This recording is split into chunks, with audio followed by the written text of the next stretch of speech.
Yo, yo, yo, yo. What up, party people? It's been a while. Switch my scene here. Ooh, wrong scene. See, I'm out of practice, guys. What is up? What is up? What is up, guys? Welcome back to the Cardfight Empire YouTube channel, the Let's Plays Animes Cardfight Empire Twitch, aka known as the LPA Empire Twitch. What is up? I cannot pronounce your name. It has like a lot of characters that are not English. But what is up from YouTube side? What is up from Twitch side? As you guys can see, we learned from our mistakes last time. I got the trash cans on deck, so that this can go a lot smoother than it did last time. You guys let me know if the music's too loud or if it's too soft. Oh, this box is heavy. Now, how are you guys doing in the chat? It's been a while since I've seen you guys, actually. Probably about 2 months, give or take, whenever BT6 came out, delayed. And I opened my case for BT6. I had to think for a second and was like, that was BT6, right? Yeah, it was BT6. So far, we've been blessed enough to have been able to just still open a case every set. Definitely didn't think that was going to be still in the game plan the whole time. But, yeah, luckily, you know, had some really good things happen. And we're blessed to be able to do that. Why is this case box so heavy? Oh, Lord. Okay. Sorry, this is like 1 billion pounds. It's insane. Alright. Let me maybe open this in my lap so this table doesn't shake.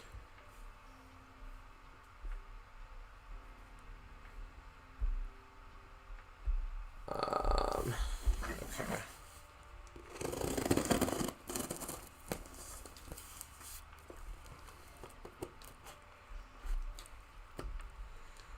Okay, blessed. I see blessed in the chat. Dang, yo. I don't want to cut myself on this box. But it's so heavy. And it's so hard to open. What I need is like a letter opener instead of always using these scissors that I use. But, you know, it is what it is.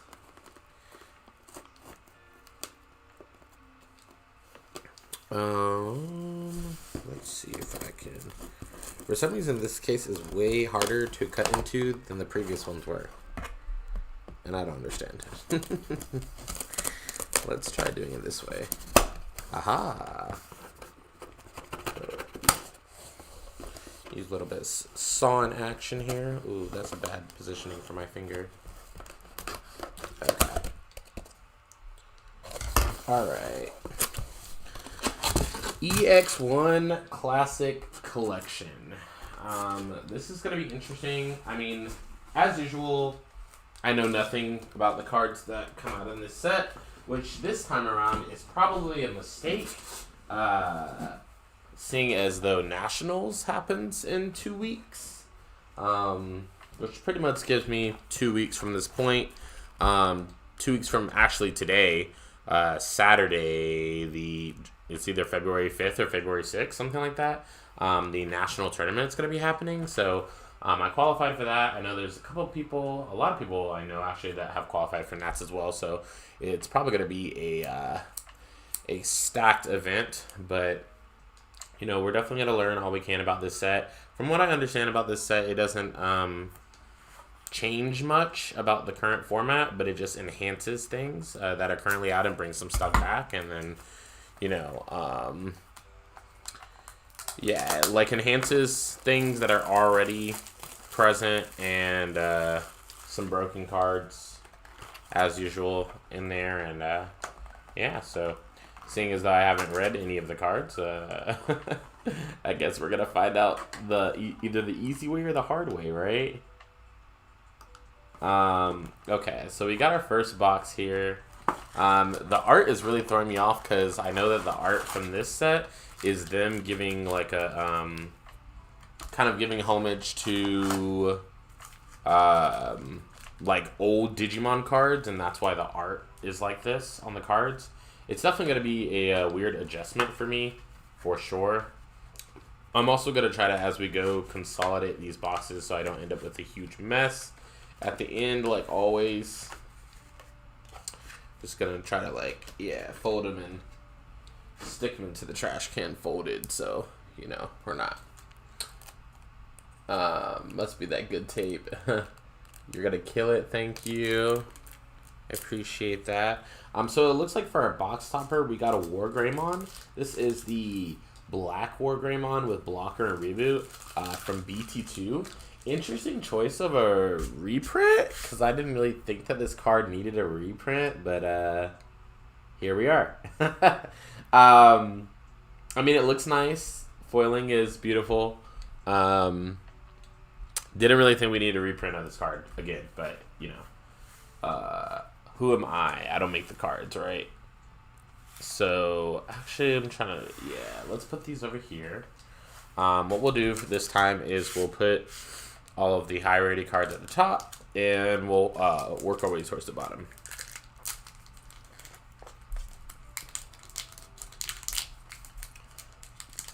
And as I go through, do you guys think I should open all of the packs and then read the cards, or should I read them as I go? Well, I guess I should read them as I go, because then we'll be waiting a hell of a long time for me to read the cards and discuss them with you guys. Yeah, so I don't know why I asked that. We're just going to read the cards as we go. So, first we got a Tentomon here, a new Tentomon from EX01. It has an inherited ability.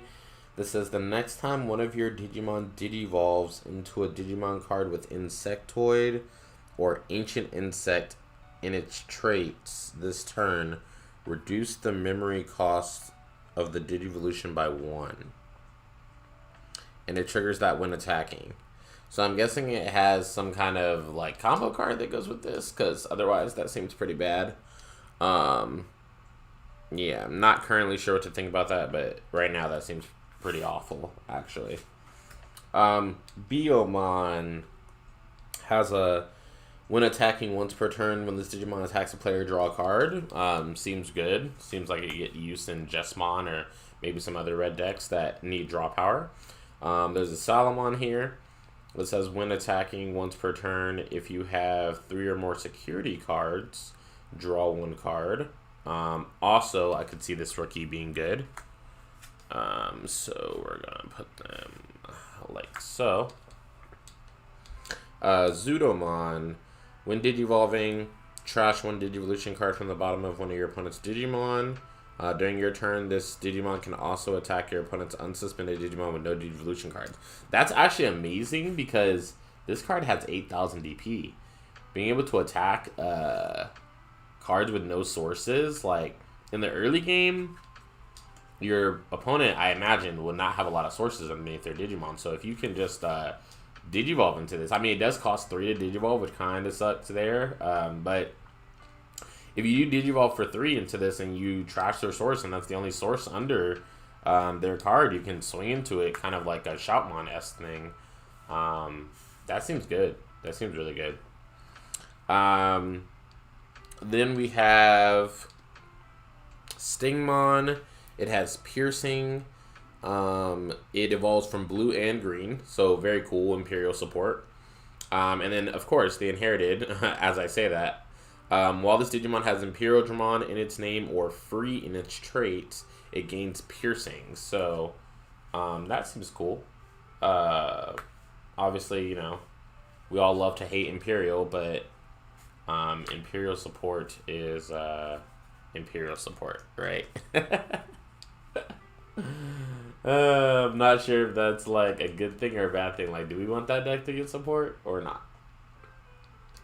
Next up, we got Metal Mamamon. When Digivolving, it's a black level 5 that Digivolves for 3. It says, when Digivolving, you may reveal the top 3 cards of your deck. Add 1 level 6 Digimon card with Machine in its traits from among them to your hand, and trash the remaining cards. Okay, I mean, seems meh.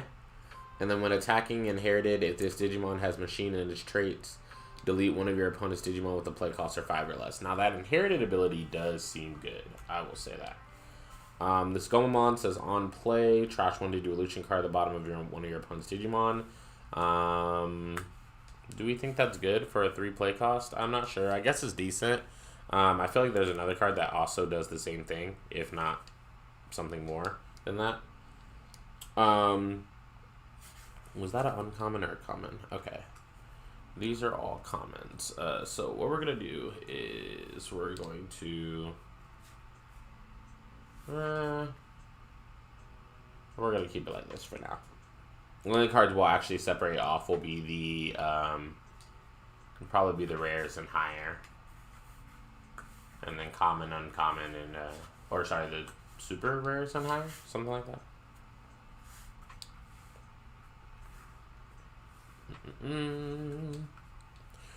Alright, so the next we got Rosemon.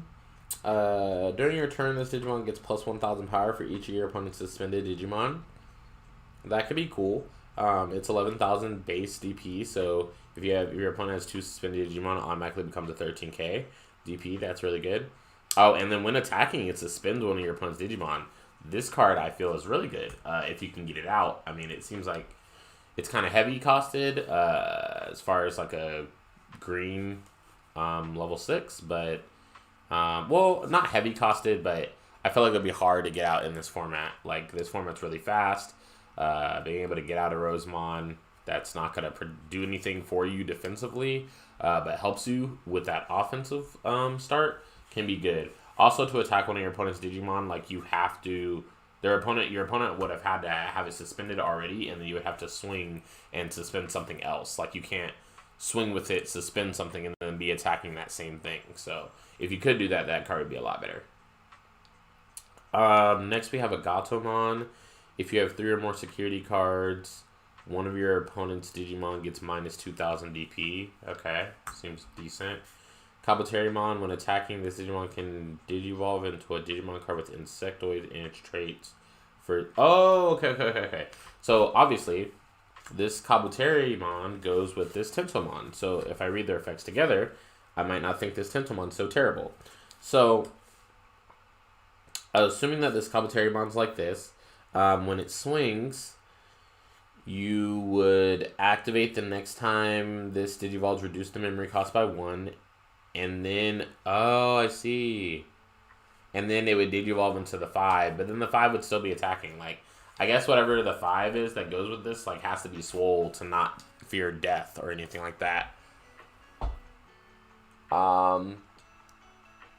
What is up, Hodz? Hodz from YouTube? What's up?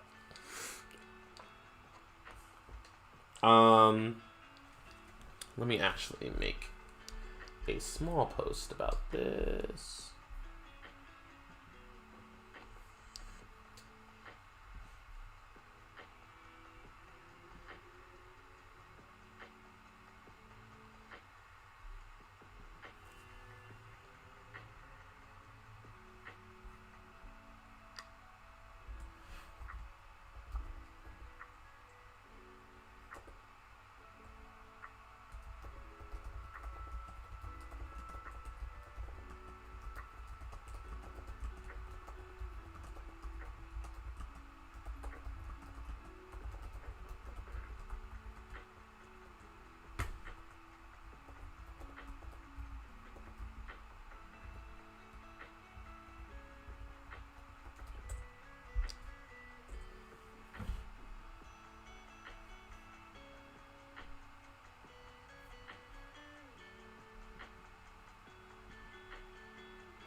What up, Brownie Guns?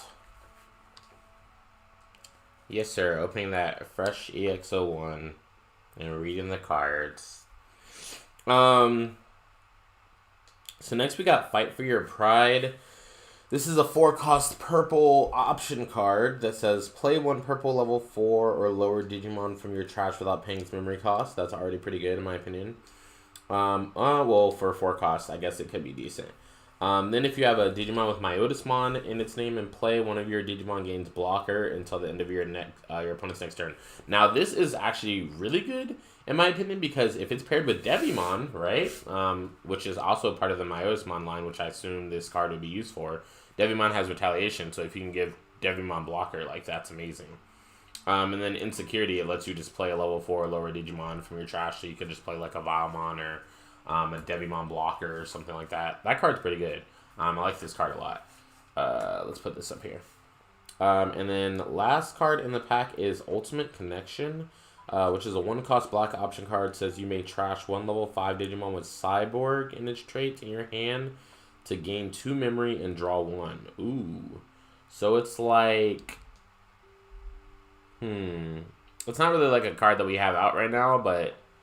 It's like a really good version of Hammer Spark for dropping a Cyborg, which I believe helps you with that Machine Dramon deck, if I'm not mistaken. I think that Machine Dramon deck wants you to drop cards or something like that.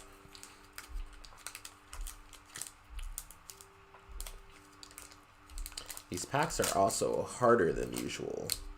I wonder if it has to do with the type of foiling that they used in this set.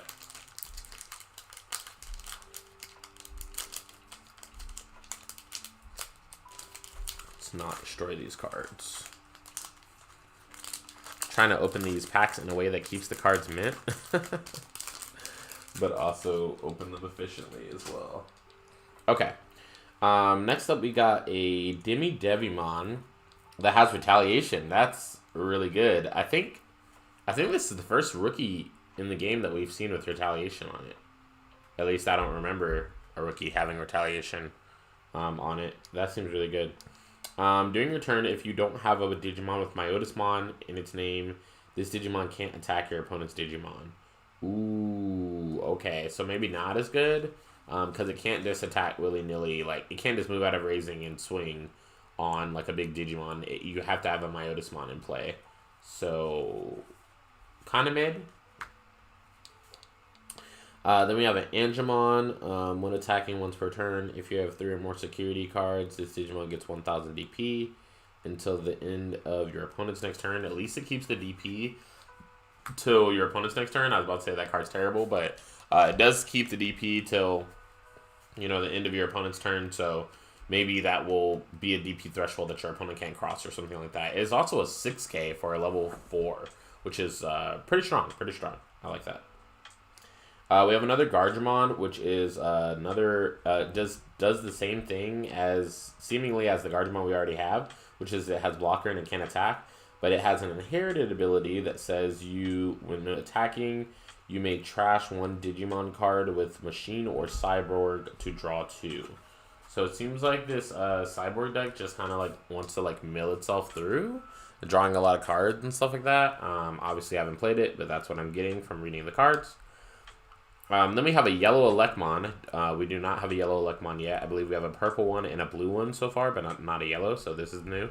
On deletion, inherited, one of your opponent's Digimon gets security attack -1. So this is actually probably a cool counter for, like, Jesmon or other red decks that, like, pierce you and would deal you damage, Gallantmon, stuff like that. So you can place this Electmon under your yellow stack or your yellow-purple stack, something like that. And then, basically, when the piercing Digimon goes over you, you might not take damage, or at least you'll take less damage than you would have, which is cool. I like that. Then we have a Kakamon. This Digimon can attack your opponent's unsuspended Digimon with no Digivolution cards, just like the Zudomon. I find that amazing. Now, this Kakamon, I do want to mention it has no way to get rid of sources by itself, so could be mid. Not sure yet, but... Always being able to attack your opponent's unsuspended Digimon just seems kind of like broken because your opponent can't do anything to stop you. And there's no like counterplay to that. There's no Like, I mean, the counterplays have sources, but if your opponent has a way to get rid of your sources, like, there's no counterplay to, you know, you not having attacked and then your opponent being able to swing over you. Next we have Togemon, which is inherited once per turn during your turn. When one of your opponent's Digimon becomes suspended, this Digimon gets plus 2,000 DP. Very mid of a card. I can see where it goes with the Rosemon that we've read. So the Rosemon would swing, you would suspend, and then the Togemon would give it plus 2, and then the Rosemon would get plus 1. So that would actually make Rosemon 14 with one suspended Digimon on board, which is pretty decent, but I don't know. It just seems mid for like a slot. They're like better green cards that you can do. Then we have a Megaderm on play. Delete up to 2 of your opponent's Digimon with 3,000 DP or less. This seems really dope because Rookie Rush S decks are really popular right now. Gatomon, Ogremon, even stuff like Three Musketeers has rookies and stuff like that. So being able to play something like this seems cool. And it's a cyborg, so I guess it goes with that cyborg deck. While this Digimon has machine in its traits, gains security attack plus 1. Yep, I'm guessing it just all builds towards that machine cyborg deck. Then we have Bergemon, which has inherited when this Digimon attacks a player, delete one of your opponent's Digimon with 3,000 DP or less. Literally a worse Balhuckmon. I guess Balhuckmon also has the requirement of having to have a sister, but I don't see why you would run Bergemon over like another card that you could run. Then we have a Magna Jumon. This Magna Jumon looks hella weird the way they drew it, but when Digivolving, you may trash the top card of your security stack to unsuspend this Digimon. That's interesting because basically it would kind of infer that you're going to swing with the level 5 and then Digivolve into Magna Jumon and unsuspend it. And then when attacking, if you have 3 or fewer security cards, recover 1. Wow. I feel like this Magna Jumon might be great, especially mixed with that Angemon that gives the DP bonus, because 11 is way too weak, in my opinion, to be swinging willy-nilly. But you know, could be nice. Could be nice. When we have a Gatomon here, once per turn, when attacking, reveal the top 3 cards of your deck. Add 1 Tamer card or 1 Digimon card with Gatomon in its name from among them to your hand, and place the remaining cards at the bottom of your deck in any order. This card seems amazing for both Garurumon Tribal and Gabumon. Mainly Gabumon, because this is a card with Gabumon in the name. So, yeah, that Gabumon seems amazing for that. Mega Kabuterimon. This completes the stack of what we read with the Tentomon and the Kabuterimon. So, let's see what this card does. When this card attacks, it can Digivolve into an Insectoid or an Ancient Insect in your hand for Digivolution cost. So it does the same thing as the Kabuterimon. And then when this Digimon deletes opponent's Digimon in battle and survives, gain 1 memory. That's the inherited over it. Oh, and there's a the Hercules Kabuterimon here. So I was about to say that we can decide how good or bad that is after we read the Mega. When one of your Digimon with Insectoid or Ancient Insect in its traits deletes an opponent's Digimon and survives, you may unsuspend this Digimon. That's once per turn. Okay, I was about to say that's broken, but it is once per turn. And then during your turn, for each of your Digimon cards with Insectoid in its traits in this Digimon's Digivolution card that gets 1,000 DP. So I guess it could be swinging for a total of what, 15? Not bad, and then you get a memory when you go over it. Again, very mid for you know, cards that are currently out, but I could see, you know, how it could be decent.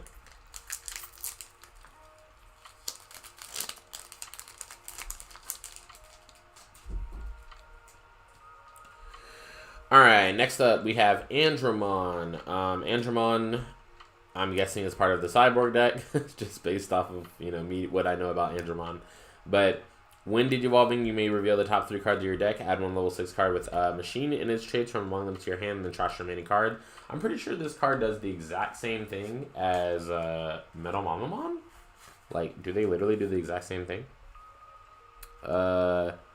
Oh, yeah, I guess they do the exact same thing, but they have different inheritable abilities. So, Metal Mamamons again is when this Digimon has machinist traits, delete one of your opponent's Digimon with a play cost of 5 or less. And then while this Digimon has machinist traits, it gains blocker. Okay, so that's pretty cool. We like that. Devimon, on deletion, return 1 purple level 4 lower Digimon card from trash to hand. I can see how this Devimon would be cool, especially building like a line, like a purple line. It is level 4 or less instead of like any purple Digimon, which would be dope. But yeah, I can see how it could be nice. Biomon we went over. Angemon we went over. Tapirmon, a new purple Tapirmon. And all Tapirmons are good, right? Can't be a bad Tapirmon. Inherited ability, once per turn during your turn. When one of your other Digimon is deleted, draw 1 card. So if you have this Tapirmon and the other Tapirmon, you swing, that Tapirmon dies, you draw 2. Assuming that this Tapirmon has evolution over it. Next, we have a new Kurisarimon. I am very hyped to read the Diaboromon cards because, as you guys can see, finally have a reason to use these Diaboromon tokens again, which I am very, very psyched about. So Kurisarimon, once per turn, during your turn, when one of your other Digimon with the same name as this Digimon is deleted, unsuspend this Digimon. Oh, that's very cool. So I'm guessing, like, you use this Kurisarimon, you get to Diaboromon, you swing with Diaboromon, probably, and then you swing with the token, and I guess the token suicides or dies, or however the token dies, like, I guess right after that, because of this Kurisari inherited, you'd be able to unsuspend. That's pretty dope. I like that, especially with the Diaboromon that takes a bunch of your security at once. You could probably just OTK them with that, no matter how much security they have. Or make them block. That's valuable too. Palmon, on deletion, suspend one of your opponent's Digimon with 5,000 BP or less. Okay. Alright. Lilymon. When one of your opponent's Digimon becomes suspended, this Digimon gains security attack +1. So I'm guessing giving security attack +1 to that Rosemon so it can swing for super big with security attack +1 makes that Rosemon better objectively, but still not good enough, in my opinion. We have a Myotismon here. When this Digimon digivolves into a Digimon with Myotismon in its name in your hand, reduce the memory cost of the Digivolution by 1. So, digivolves into Malib for 4. Seems pretty dope. While this Digimon has Myotismon in its name, all of your Digimon with Retaliation can also attack your opponent's unsuspended level 4 lower Digimon. That's a freaking almost busted inheritable ability. Like, whoa, that inheritable ability is so good. Because you can actually swing into their blockers with really weak Digimon. That's really dope. I like that a lot. Hey, what up, YG Cosplay? You haven't seen Digimon cards in a hot minute? Yeah, actually, a little known fact. In 2020, they launched a new Digimon card game. So, a lot of people don't know about it, but it's really hype right now. A lot of people playing it. And even though these cards look old, usually the cards look like this for the sets that they have been coming out. They have like updated art and cool abilities. The way that the game plays is really cool. I've been playing it competitively for a while, so definitely something to look into if you've ever wanted to look into cards. Sasha, what up? What up, what up? Next card in our stack, we got a Patamon. This Patamon is drawn so ugly. I'm guessing it's because they used the old style art, but yeah, this Patamon is drawn hella ugly. Alright, so it has an on-play ability once per turn, or sorry, not once per turn. On play, reveal the top 4 cards of your deck. Add 1 Digimon with Angel, Archangel, or 3 Great Angels in its trait from among them to your hand. Place the remaining cards at the bottom of your deck in any order. So I'm guessing Angemon is automatically going to fit that requirement, along with probably like a Magna that we'll see, or a Seraphimon, if I'm assuming those are also in this set. But seeing as we haven't read those yet, I don't know how good it would be to search those. We got a Vmon here that says, once per turn during your turn, when this Digimon becomes unsuspended during your main phase, gain 1 memory. Automatically busted because Imperial, right? Yeah. YG, they're releasing new cards. Yeah, this is like what I'm opening right now. are literally cards that just came out to yesterday. So yeah, new cards. What up, cuh? To Sasha, what up, cuh? And thank you, YG, for the lurk. I appreciate you. I'm a streaming noob that never uses my stream, so I don't have a lurk set up, but I will in the future. Still appreciate the lurk. Next we have Megaderm as the last card of the pack. Megaderm says when attacking, when this Digimon attacks a player, delete one of your opponent's Digimon with 4,000 DP or less. Okay, I mean, Dece, I guess. Oh, it's also a cyborg, so it goes with that cyborg deck. So it makes it more than Dece. Makes it maybe even good. An inherited ability, while this Digimon has Machine or Dragonkin in its traits, it gains Piercing. Ooh, okay. Alright. Remains to be seen how good that card could be, but we'll find out.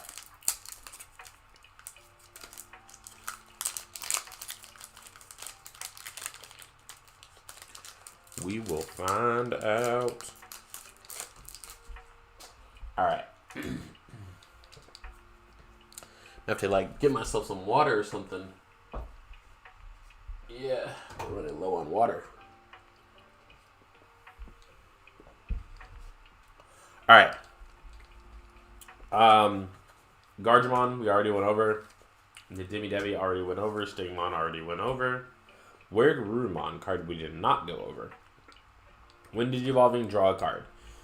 Simple as that. Now, for Digivolving for 3, that's kind of really doo-doo trash, if you will. But the inherited ability is when attacking once per turn, if you have 8 or more cards in your hand, gain 1 memory. That is very consistent with how Garurumon works, but I just don't think that card is great. It's almost trash, but not quite trash yet. There's a new Kakamon inherited ability. For each other Digimon you have in play with the same name as this Digimon gets plus 1,000 DP. Okay. This Kakamon might actually be sauced. Just because of the Diaboromon that attacks with a bunch of security attacks. Ooh, this Kakamon might be sauce. Okay. Kakamon is anywhere from good to great to amazing. Nothing lower than that. This Gomamon we went over, kind of mid. Mamamon remains to be seen how good it can be. Greymon, when attacking, inherited ability, when attacking once per turn, you may play one Tai Kamiya with a play cost of 3 or less from your hand without paying its memory cost. Now, that means that you can only play the starter deck Tai Kamiya or the Tai Kamiya that we got from BT6, which would lead to believing that you're playing like Ogremon. So I don't know how good this Greymon is. I'm gonna go out on a limb and say that's bad, but don't hold me to that for too long.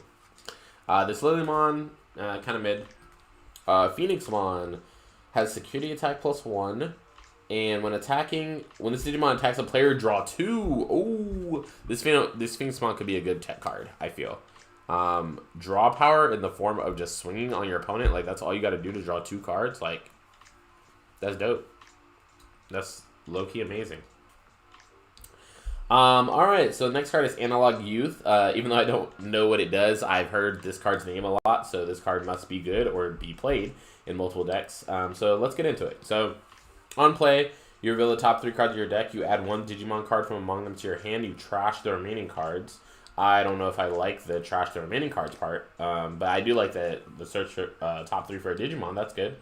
And then all turns, when one of your level 5 or higher Digimon with Digivolution card is deleted, you may suspend this tamer. If you do, gain 1 memory, then hatch 1 Digi-Egg to an empty space in your breeding area. Ooh, okay, I could see how this could be really good, because basically this basically helps, how do I say this? Basically the strategy that we have where we just wait in the breeding area to keep our Digimon safe, this kind of helps you out with that, because if you move out of level 5 and it just dies, now I guess the main thing with this is that blue deck that removes sources, or like, you know, Hexablau, or what is it, a Zulongmon or whatever. If you get all your sources removed and then you get popped, well, that doesn't really help you. However, in a regular scenario, your level 5 is going to have inheritable abilities that sticks when it dies. So, being able to gain a memory, which might pass the turnover to you, yeah, because it's all turns. So, basically being able to gain a memory and then hatch a Digi-Egg, that's amazing because you can already build up a new stack for the next turn after that. That card's dope. I like that. And then next we have an Infamon. This Infamon says during your opponent's turn, which is interesting. During your opponent's turn, once per turn, when an opponent's level 5, or sorry, when an opponent's Digimon Digivolves into a level 5 or higher, gain 1 memory. Okay, so this basically makes their Digivolutions cost 1 more, effectively, because unless they have a memory blocker out, we gain a memory from them Digivolving into level 5s and level 6s and level 7s. So, these, I like that. And then all turns inherited. All your other Digimon with the same name as this Digimon get plus 2,000 DP.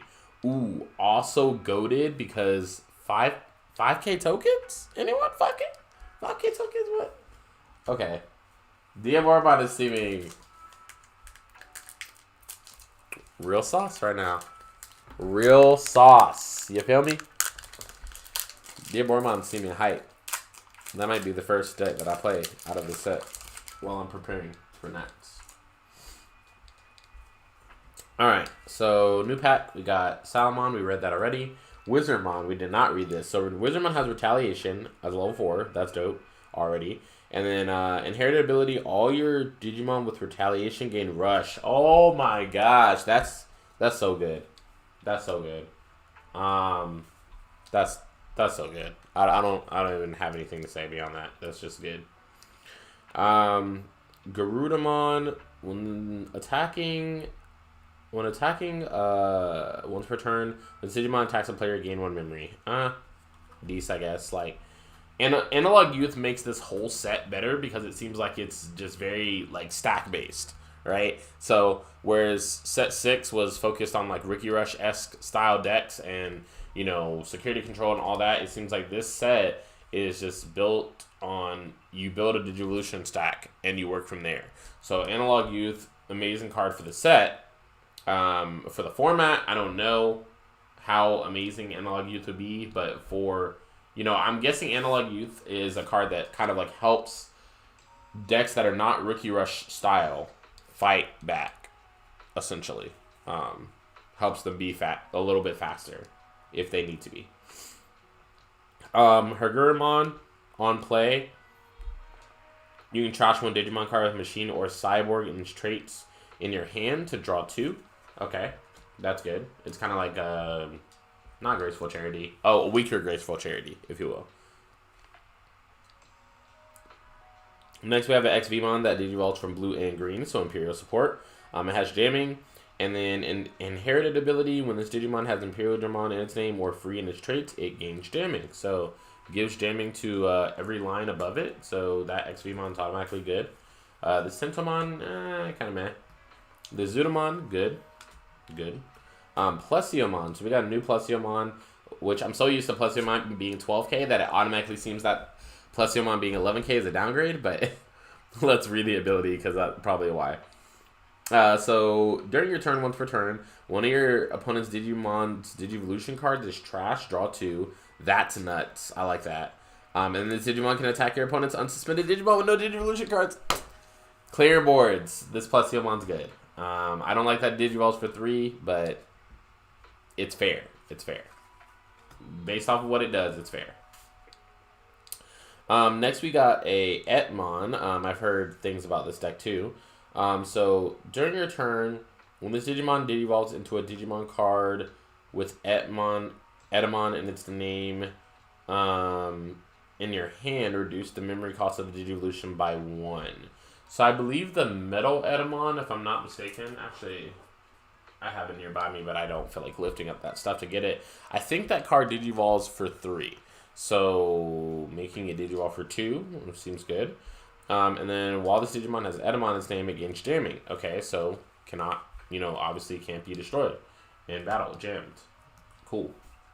New Ogremon. Ogremon says when attacking, you may trash 1 card in your hand to have this Digimon gain security attack +1. The only way that this can be good is if it gains shaming. Because why would I want to have a 5k gain security attack? Well, actually, I mean, I guess it could be cool in Tyrannomon, like if you're facing like Rookie Rush style SDX, like Gatomon or something like that, there's a chance that your Ogremon can attack and actually live.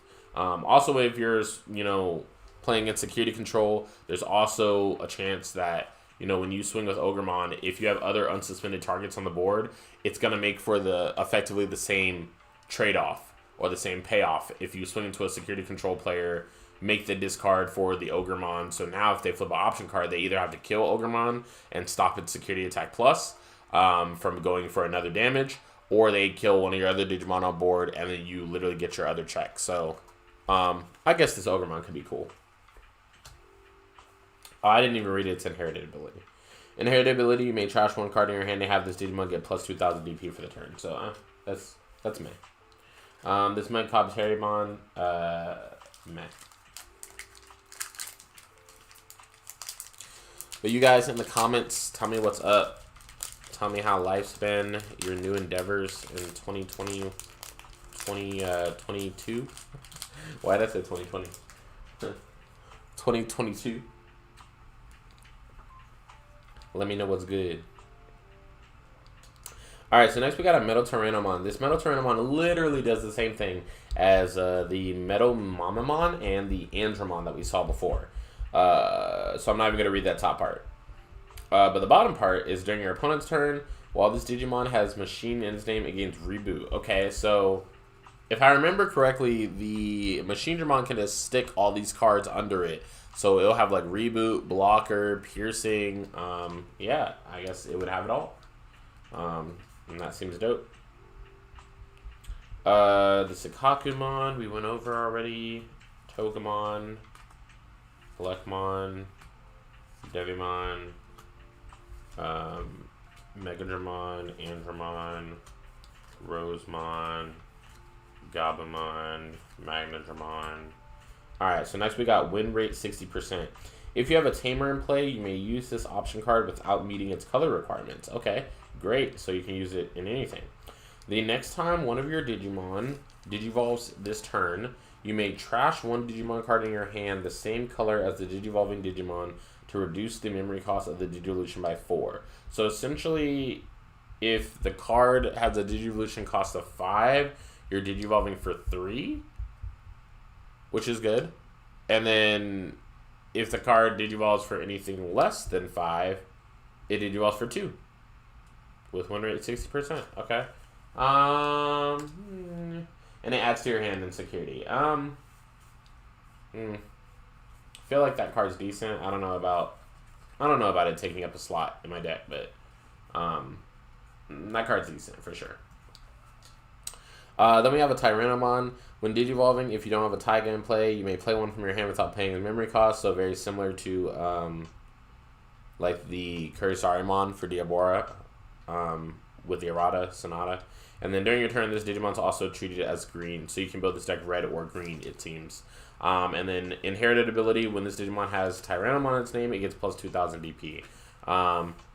Could be strong that level 5 Tyrannomon or whatever is a 10k, so it'll become a 12k.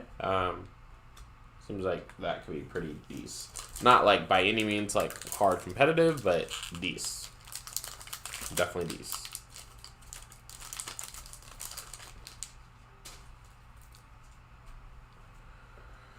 Alright, so Zudomon, Metal Tyranno, Stingmon, Garudamon, Wizardmon, so good. Oh my god. Goma, Haguru, Kabuteru, Agamon. Okay. Agamon does the same thing that the Gatomon does, so I'm going to automatically go out on a limb and say that this Agamon is good. Because it adds the Tamer card, or a Digimon card with Agamon in its name to your hand, which I think in Gatomon or Agamon, if you attack and that skill activates, you're probably gonna hit. Like you're probably gonna get a target. So can't be bad. Then we have a Piedmon that says on play, delete 4 of your opponent's unsuspended 4 or lower Digimon. This card could be dope if your opponent's playing like a Rookie Rush style S deck, and even though you're either putting them to 10 or you're putting them to a lot by hard playing this Piedmon, you're also deleting like 4 Digimon. So if your opponent has like 4 Digimon out, they don't have a card in raising, boom. You wipe their board by hard playing this Piedmon. I could definitely see it seeing some play in the Tyrannomon. Like, I have a Tyrannomon deck right now that plays the original Piedmon. But the original Piemon's kind of better because it calls out blockers, and there's more that you can do with that, in my opinion, but it depends. He said, put the Digimon down and come get beat in Yu-Gi-Oh! What up, Black King? Look, man. I'm not trying to get beat up in Yu-Gi-Oh! If I was trying to get beat up in Yu-Gi-Oh!, I'm trying to, like... what I wanted to know when I posted that status that I posted on Facebook was, do they have, like, a format where you can just play Synchro format or Fusion format or something like that? Like, I want to play original Yu-Gi-Oh! I don't want to play all that nonsense that y'all playing now, that I lose in a turn nonsense. But I probably will end up picking up Master Duels at a point, being serious. Like, I just don't have time right now. Maybe I'll, like, pick it up as, like, my game to play before I go to sleep once I get on track with Zero, because this month I got to focus on that so that I can enter the Nats for Zero. So this Piedmon Beast, yeah. I mean, another up that Piedmon has is 11k as opposed to 10k. However, the other Piedmon has Retaliation. So I'm just gonna go out on a limb and say that the other Piedmon is better because this Piedmon is more situational. Like, there's gonna definitely be more chances that you can use the other Piedmon as opposed to this one. But I can definitely see it being a tech in a format where, you know, your opponent's like heavily playing a lot of rookies, like Rookie Rush style decks. Alright, so this Metal Greymon we already read. And then we did not read this Wargreymon. So, Wargreymon when Digivolving has Blitz. Okay.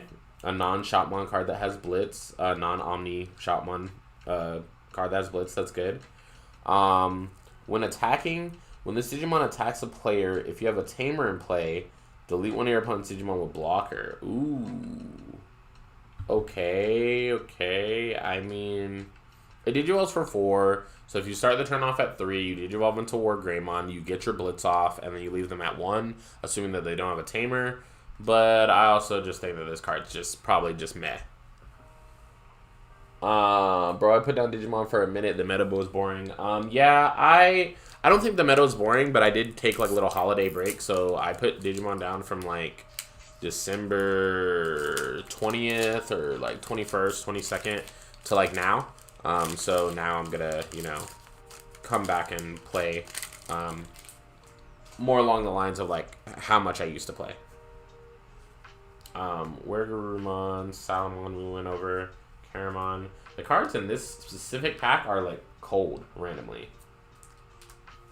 Yeah, that's so strange because the rest of these packs are like, well, the packs on this side are warm and the packs on this side are cold. That's so weird. I guess because it's in like the bottom side of the box. I don't know. Seraphimon, Tinto, Gargamond, Bergemon. Okay, a Dino Bee. We didn't go over this. This Dino Bee is so ugly. Oh my god. But let's read it. Yeah, I'm playing in Nats. Yeah. I don't know if you said that comment based off of me talking about Zero or me talking about Digimon, but I'm probably playing in Nats for both if I can qualify in Zero this month. Because I have to get top 25 in the ranked ladder this month to qualify for Zero Nats because I'm trying to get that money. That shmoney. But yeah, back to this Dino Beemon.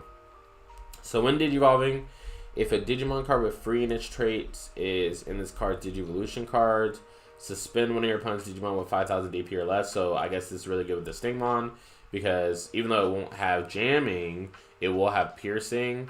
I don't know if there's a way to put both the XV and the Stingmon underneath the same Digivolution line because then you have piercing and jamming, which is probably nuts and probably something that Imperial doesn't need. But you know, I don't know if there is or not. So remains to be seen. But this Dino Bee is inherited ability. When one of your Digimon with Imperial Dramon in its name deletes one of your opponent's Digimon in battle and survives, gain 1 memory. Yeah, these. With the Veemon under it combined, I think that could be even good. when this card becomes unsuspended. Oh, okay, well. If you're swinging with the Imperial, like the original Imperial, and you swing over to Digimon, and you do the Vmon at the same time, or the Dino be at the same time, like you're gaining 2 memory, so I guess meh. This Myotismon, good, like I said. Love that Myotismon. I think it's very good. Don't know about its application and actual play testing, but I, for now, think that Myotismon is good. Now we have a Ogremon that digivolves from red and from purple, which is interesting. It has security attack +1. At the end of the attack, you delete this Digimon, and then on deletion, you may play an Ogremon from your trash, suspended without paying its memory cost. Interesting. So I'm guessing this card gets splashed in like Ogremon. Just like how they have the Greymon that has security attack +1 now, it gives you an additional card to do that. And then you also get to play any Ogremon you want off of the trash. So, could be good. Oh, and you get on-play abilities, I'm pretty sure. Yeah, you do. Okay, so, yeah. I can see this card being good. Yellow Lilymon means it's meant to die. In security, at the end of the battle, if you have 3 or fewer security cards, recover 1. Okay, so Lilymon... I don't know if I can justify a space for this in a deck. It's decent, but it's not like good enough for me to be like, ooh, let me put that in my deck. Because we're now reaching the point of the game where, right, it's been a year for Digimon. So there are a lot of cards out for all the colors, and there's a lot of options to go through when you're deciding, like, you know, what to put in your deck when you're building and stuff like that. And I just feel like putting out subpar cards just basically ensures that they're either A, not going to get played ever, or B, they're only going to be in fun decks that are themed, you know, thematically around that card. Like, if it's a Lilymon deck, or it's a, you know, Tentomon, Kabuterimon style deck, or a Rosemon deck, just for the sake of it being that deck, like, sure. But, I mean, competitively, like, those cards aren't going to get touched if they're not better than what we already have. That's just being real. Alright, so we got this Vmon, which I did read. Biomon, Mamamon, Kakamon, Angemon, Tapir, Mega Boltmon. Did not read this. Oh, this Boltmon's kind of ugly too. Ooh, this Boltmon's ugly. Okay, so this Boltmon did not get downgraded, unlike Plesiomon. Plesiomon went from 12k to 11k. Boltmon went from 12k to 12k. So Boltmon stayed consistent with his power line, which I like. Has Reboot, which is always good. I feel like Reboot's like a very strong mechanic to have on a Digimon. And then when Digivolving, de-Digivolve one of your opponent's Digimon, so you can put them to 1 and de-Digivolve them at the same time. Not bad, but it being vanilla beyond that is something that I don't like. However, it is a cyborg, so I'm guessing he gets played in that cyborg deck, or whatever. Garurumon has inherited, when attacking, once per turn, you may play a Matashita with a play cost of 3 or less from your hand without paying memory cost. So, as opposed to the Greymon that does the same thing, but for Tai, I think that this Garurumon's better because the Tamers are better. Like, Matashita, the 3-cost Tamer, is better than Tai Kamiya, the 3-cost Tamer, in my opinion, just because of how much draw power, like, Gabumon has and stuff like that. And then also, even if you're playing Tribal, like, you can easily splash the 2-cost Matashita and be fine with playing that card for free, because it gives you additional memory for your opponent not having sources. So, good card. Or better card than Greymon, I should say. Not good card, better card than Greymon. Ladydevimon, when Digivolving, you may trash the top 3 cards of your deck. So this is literally the other one, but minus the DP and minus the ability to draw and discard cards. And then the Devimon's inherited is once per turn when you play a Digimon from your trash, gain 1 memory, as opposed to... I still think the other Lady Devi is probably way better than this card. Just got to go out on a wild limb and say that. Win rate 60%, we went over that card. How I feel about it. And then this Metal Garurumon we have not seen yet. So when Digivolving, gain 1 memory for every 4 cards in your hand. Very Mirage Gatomon-esque. And then it's 12k, which I like. And then when attacking, if you have 8 or more cards in your hand and a Tamer in play, that's a lot of requirements, kind of. If you have 8 or more cards in your hand and a Tamer in play, return one of your opponent's Digimon with an on-deletion effect to the bottom of your opponent's deck and trash all the Digivolution cards of that Digimon. So the only card I could see this being swole against is Defeat. I'm gonna just be real with y'all. Like, there's not that many. Well, okay, there's a decent amount of on deletion like cards that are relevant, but like the main one that comes to mind is Defeat. Like, if you could pull off, you know, going to that Ancient Guru, swinging, and then bottoming a Defeat, like, good job. You got max value out of that card. I feel max value, like literally max value. This Devimon we went over, Kakamon we went over, Electmon we went over, Andremon we went over, Togemon, Metal Tyrannomon, Mamamon. I don't believe we went over Metal Etmon. I didn't even know that they were getting a new Metal Etmon in the set. Metal Etmon, during your turn, for each Digimon card with Etmon its name in your trash, this Digimon gets plus 1,000 DP. Okay, I don't like that it's just during my turn, but, you know, beyond that, it's cool. On deletion, you Digivolve one of your opponent's Digimon. I don't like this Metal Etmon at all. It just doesn't do enough to even be considered in the good pile. Greymon, okay, so we got a Pyodramon, and it's rare, so you already know what it is. This Pyodra is probably about to be good. When Digivolving, if a Digimon card with free niche traits is in this card's Digivolution cards, unsuspend this Digimon. So with the XVmon, free. Basically, free. And then the inherited for this Pyodra is when this Digimon has Imperialdramon in its name, it cannot be blocked. Very good. Unblockable Imperial. Just what we need in this game. Mega Compensaryamon, mid. Very mid.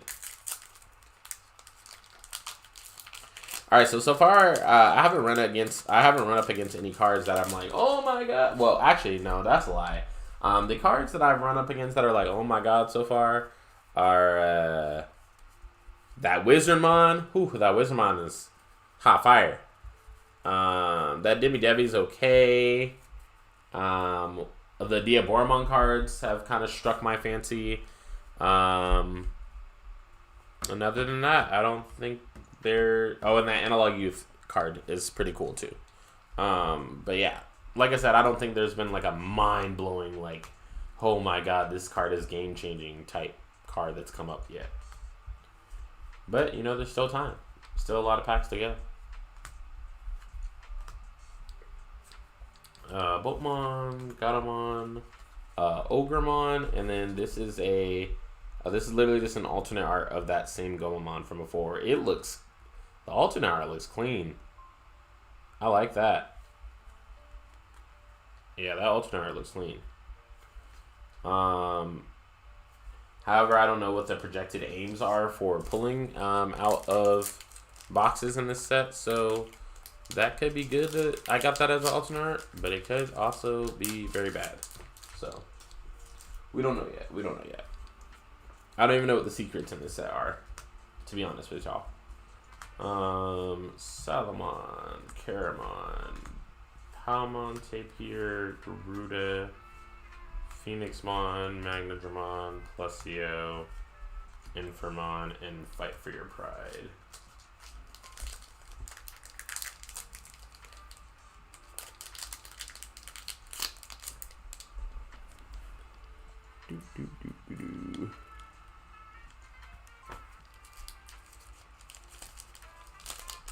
Alright.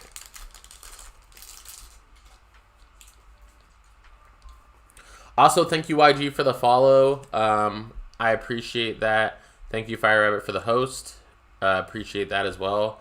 I didn't actually see that on my feed until now, which is weird because it came up just now and then said like 30 minutes ago. So, but yeah, I appreciate the follow regardless, and appreciate the host. Appreciate y'all making this, well, I won't say that. I was going to say making this stream great again, but can't make it great again if it was never great, right? But making this stream, seriously though, making the stream of value and supporting the stream, always thankful for that. So thank you guys. Appreciate you. We have Wargreymon, Angemon, Quaggamon, Zudomon, Devimon, Megaderm, Electmon, Diaby, Piedmon, Cobbletary. Did we read Cobbletary? Yeah, we did. Metal Gray, and Ice Wall. So this is the card that I've heard so much about. Let's figure out what it is. Main effect. So it's a 1-cost blue option card. All your opponent's Digimon gain when attacking lose 2 memory until their next turn. And then security is Hammer Spark. Wow. Card could be pretty good if you leave them at 1. It means that they can't attack without passing the turn to you. And you can run that card at 4. Like Hammer. And you can run that and Hammer Spark. Attacking security is probably a nightmare. Pass turn. Swing pass turn. Okay, I see why that card's good now, though. Let's see. Andremon, Quaggamon, Kakamon, Ladydevimon, Mamamon, Gatomon, Gatomon, Gatomon, Ladydevimon, Rosemon, an Ogremon from before, and an Analog Youth. So I think there's going to be so many multiples of a card that I come out with in this set, because I don't think that there are actually that many cards that came out in this set. Usually how a Digimon set has 5 pages of cards or whatever, and you'll only get a certain amount. I feel like I'm seeing the same cards every pack. So I feel like there are not that many cards in this set.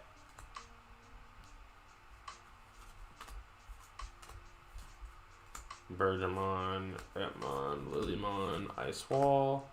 Ooh, and a Magna Jumon. Alright, so Magna Jumon's arm looks like...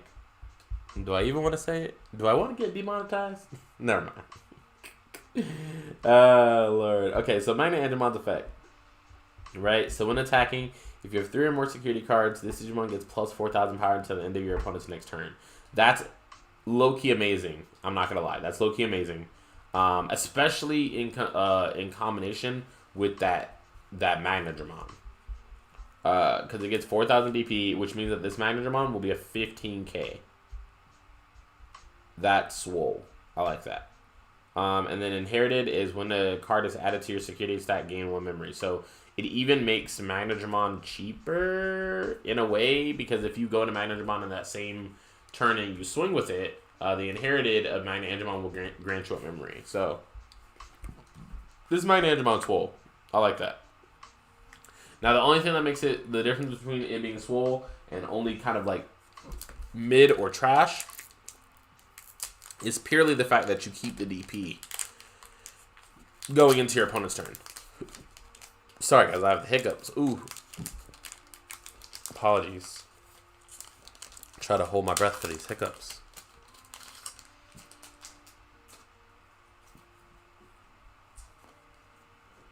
Alright. Whew. Alright. So, Gatomon, Wargreymon, Gargamond, Wizardmon, Kurosari, Biomon, Kakamon, Electmon, Garumon, Ogremon, Lilymon, we already went over. And then a alternate art of that Tentomon that I think is trash. Oh no. I also don't know how the pull ratios are for this box. I hope it's not the same as usual, because that would be trash. Considering how many cards are actually in this. I hope the pull rates are modified for the cards that we're pulling.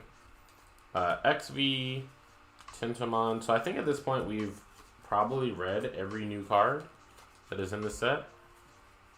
Maybe. Except for maybe some super rares that we're missing, or rare super rares that we're missing. I don't even know if this set has super rares. Alright, so we got a Seraphimon here. So Seraphimon, when Digivolving, recovery +1. That's good, and it's a 12k, which I like. And then on your opponent's turn, while it's Digimon suspended, all your security Digimon get plus 5,000 DP. Alright, that's pretty good, because if you swing with the Magna Angemon and then you put this over it to pass the turn, then your opponent probably can't swing into this. It'll be like 16k. Actually, yeah, it'll be like 16k.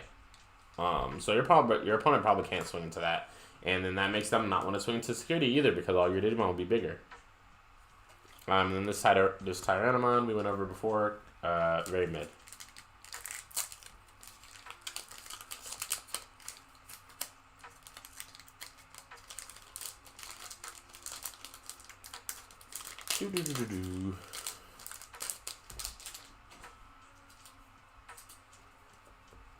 Alright, Electmon, Wargreymon, Palmon, Metal Tyranno, XV, Kakamon, Wizardmon, Bergemon, Gatomon, Tyrannomon, Infernmon.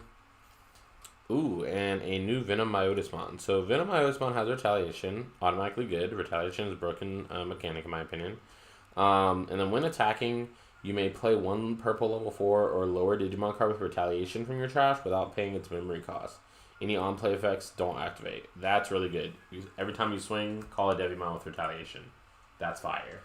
What was the card that gave blocker to them? Fight for Your Pride.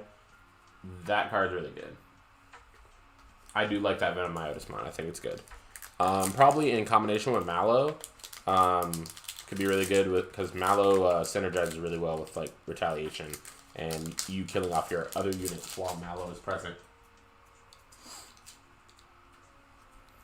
Alright, so Haguru, Tapir, Garuda, Kurisari, Tento, Dio, Salamon, Gatomon, Myotismon, Garurumon, Skullgray, ooh, and a new Diabormon. I didn't know that there was actually a new Diabormon in the set. I thought it was just the supporting cards. In security, at the end of... Oh, actually, I did know that this Diabormon was a thing. I lied. I just thought that this card text was on a different card. In security, at the end of the battle, you may play one Diabormon token without paying its cost. I don't know if I like that because after it's in security, it just goes away. It's not like Alphamon that's in security does something and then adds to your hand. That would be dope if this Diabormon did that, but it doesn't. So I don't really like its security effect. However, on your opponent's turn, all your Diabormon gain blocker. That's pretty good because all your tokens turn to blockers, and in this Rookie Rush esque style format, a lot of your actually is this Infernmon all turns? Ooh, it is. Okay, so if you have this Infernmon and this Diabormon, you can have 5k, like a bunch of 5k token blockers. That could be dope. I don't know how much setup it'll take, or if it's too slow to blow everything else out doing that, but yeah, I can see how that could be good.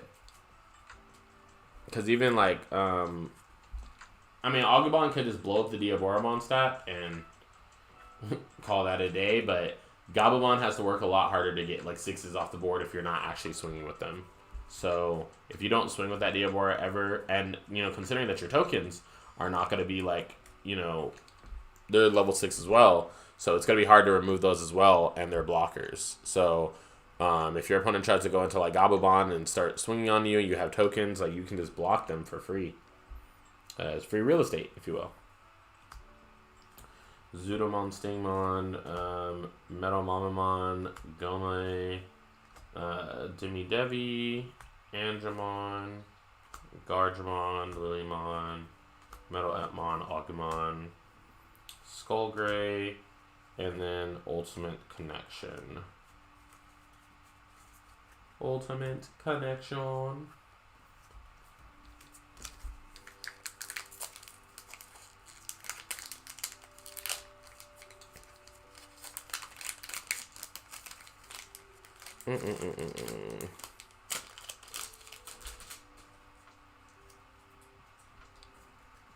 Also, guys that are in the chat, is the music too loud? Is it too soft? Like, let me know. What up, Smokey Bear? 89. I'm good. I'm good. How are you? I actually forgot your username, but I think that you're somebody that I actually know, right? Right? Your username looks very familiar, but I just can't pin it immediately.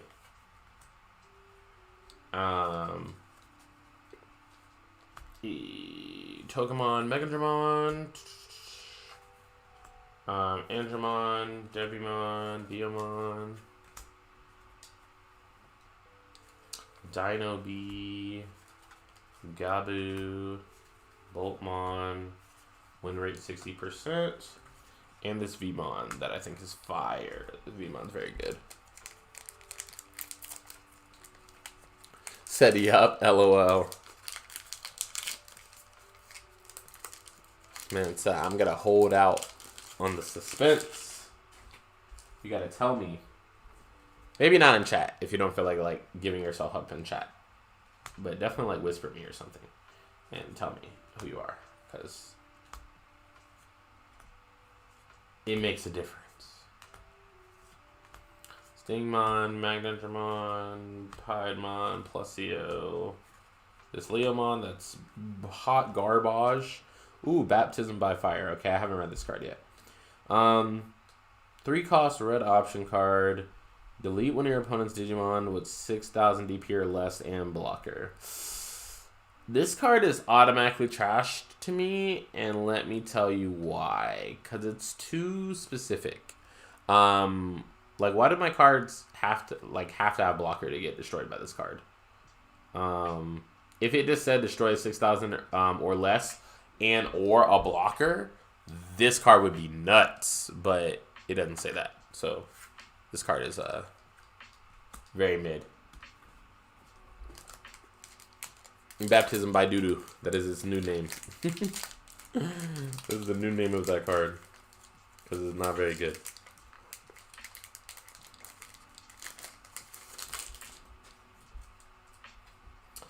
Alright, we got Wargreymon, Kakamon, Gatomon, Mamamon, Salamon, Wizardmon, Garudamon, Phoenixmon, Rosemon, Gatomon, that Pyodra that we read before, amazing card. Ooh, a secret rare, Machine Jumon. Wait, so you could actually pull alternate arts and secrets out of the same box? That's fire. That's exactly what I was just talking about. Okay, that's fire. I like that. Machine Jumon. All right, so this is what all these cyborg cards have been leading up to, or these machine cards. So let's read it. So on play, you may place up to 5. I think this card got eroded, right? I think it has to be level 5 or something. It's weird that they would errata it and not actually print this card as errata.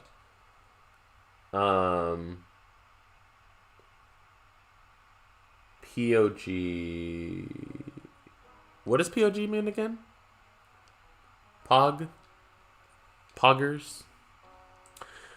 You may place up to 5 red and or black cards with cyborg and their traits and different card numbers from your hand and or trash. And this card Digivolution card to gain 1 memory for each card placed. Okay, so it can play itself for 7, essentially. All turns this card's DP cannot be reduced. Ooh, anti-yellow, like that. And then all turns when this Digimon will be deleted, you may trash 2 level 5 Digimon cards and this card's Digivolution cards to prevent this Digimon from being deleted. That's dope. That's dope. Oh, player of the game. Got you. Thank you for that. Okay, so this Machinemon's dope. I'm actually, upon reading that, I'm actually kind of excited to build a deck with it. I mean, it probably will be too slow to actually be of any real, threat. But I don't know. I might be wrong. Again, these are just first takes upon me reading these cards for the first time. I think that card would definitely be too slow to keep up. But also, I mean, as I read, a lot of the black cards have draw 2 effects and discard effects. So maybe it sets up faster than I'm thinking about. We got a new white card that I haven't read called Emergency Program Shutdown. It's a 3-cost white option card that says your opponent can't use option cards until the end of their next turn. That's dope if you're like at like 2. Or even if you would put them to 3, right? Even if you're on 0 and you activate this card to end your turn. That's pretty dope. That means no Ice Wall, no Hammer Spark, no Judgment of the Blade, no... How many out here, people? No Flower Cannon, if that's still a thing. No Needle Spray. No, Dang, this card does a lot, I feel. No option cards. And then in security, your opponent can use option cards this turn, and then you add it to your hand. So if you get in security, you get double usefulness out of this card. Now, that's assuming that your opponent's going to attack before using their option cards, which they probably won't. But if they do, you know, that's the thing. And then we have a Quaggamon. Quaggamon at the start of your turn, suspend one of your opponent's Digimon with 3,000 DP or less. That's meh. And then inherited, when this Digimon deletes one of your opponent's Digimon in battle and survives, one of your opponent's suspended Digimon doesn't unsuspend during their next unsuspend phase. Ooh, wait. Ooh, that could be good to like stun stronger cards. I like the inherited. The regular ability is just kind of meh. Now, we're moving on to the second box. This is the point where I will now move everything because I feel like we've read every kind of common card, if you will. So, what we're going to do is to make this easier for me. Well, actually, I'm just going to flip these around. I'm not going to move them, but I'm just going to flip them around. That way it's easier for me to place them, but you guys can still see like the rares and above.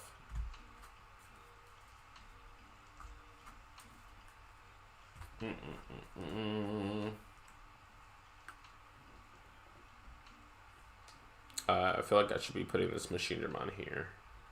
Yeah. Alright. Let's get into box 2.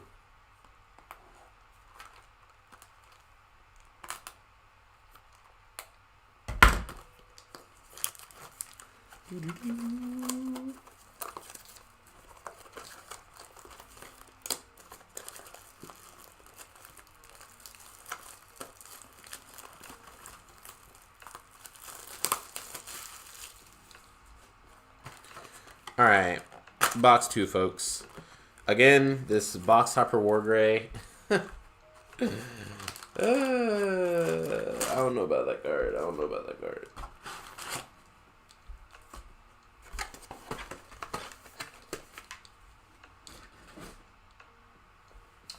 Alright.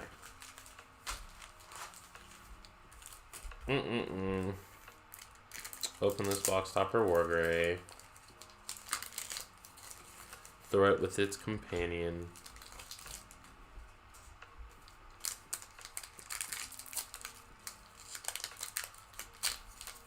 Alright, so now I'm going to put this trash can on the right side of me since I'm going to be going faster now.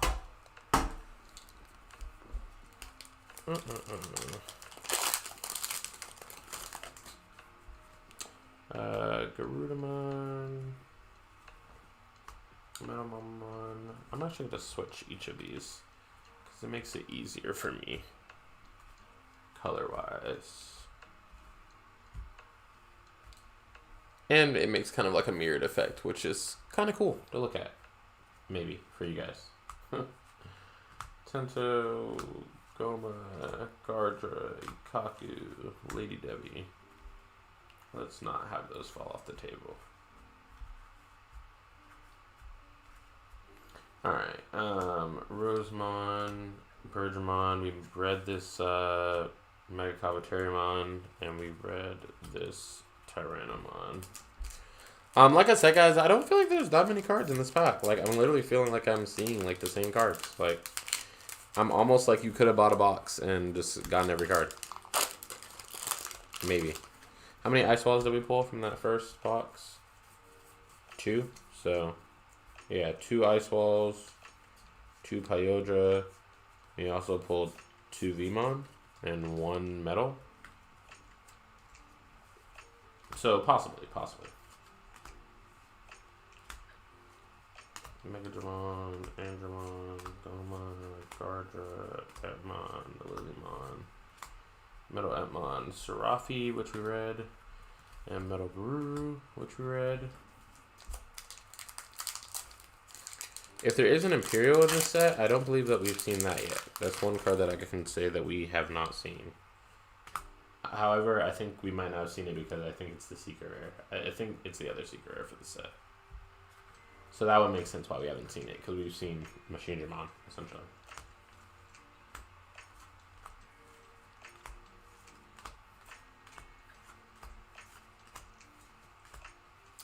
Fight for Your Pride, good card.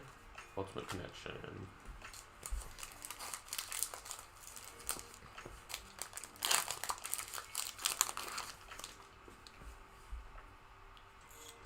Megaderm now. Debbie, Hector, Tinto, sorry, Wargreymon, Ogremon, Ladydevimon, Bergemon, win rate 60%, and Ogremon.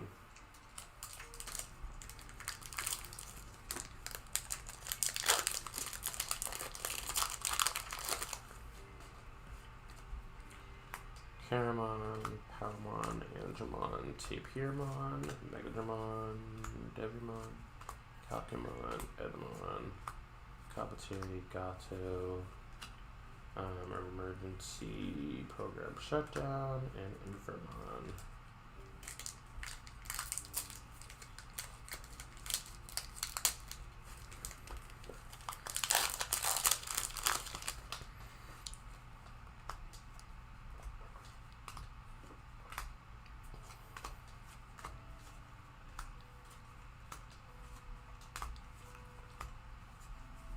Baptism by Doodoo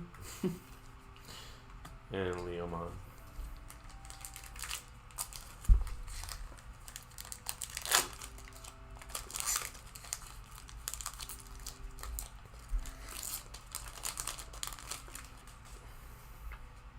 Stingmon, Kursari, XV, Gargamon, Tinto, Wizardmon, Mamamon. I feel like there are a lot of black cards in this set. Ooh.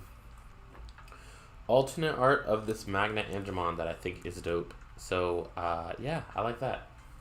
That's one of the better cards, definitely, in this set that I've read.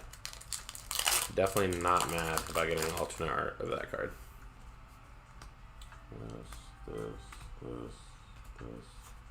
This.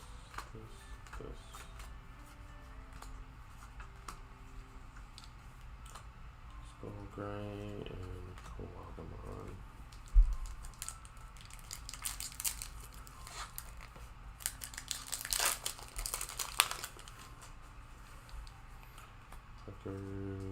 Digimon,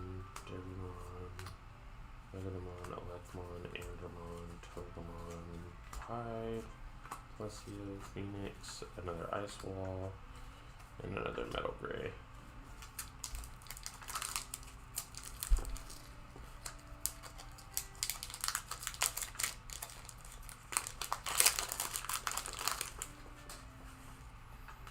Kaku, Debbie.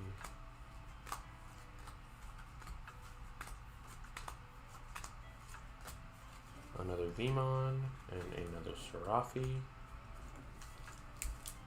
I just can't get over this alternate Magna Jumon. It looks so good. That's like one of the few cards that I can say looks very good to me in this set.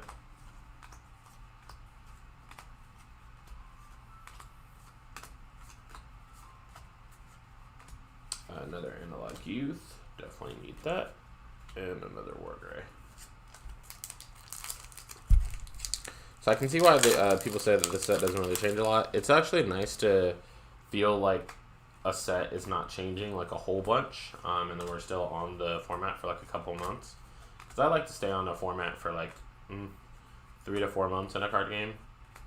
I just think it, I don't know, meshes better with me. Like, also you have to spend less money, like throughout the year on the card game. Because every single time that new cards drop, like, everybody that plays a card game knows you gotta drop money. Unless you have like a, you know, sponsorship deal or something like that. But definitely like every 3 months instead of like every 2. Like every 2 means that you're literally spending money on cards 6 times a year. As opposed to like literally just bumping that up to 3 moves it down to like 4 times a year. Which is, you know, obviously more doable for the majority of people that play card games.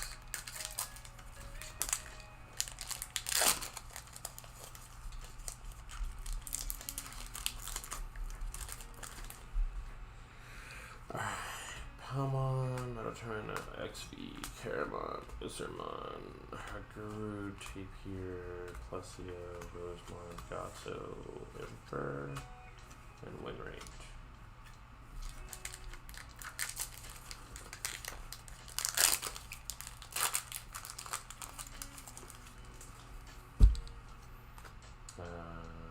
Garuda, Karisari, Tinto, Bio, Salmon, Zudo, Stamon, Cocktail, Bergemon, Magna Jumon, Mega Cocktail, and Diabora.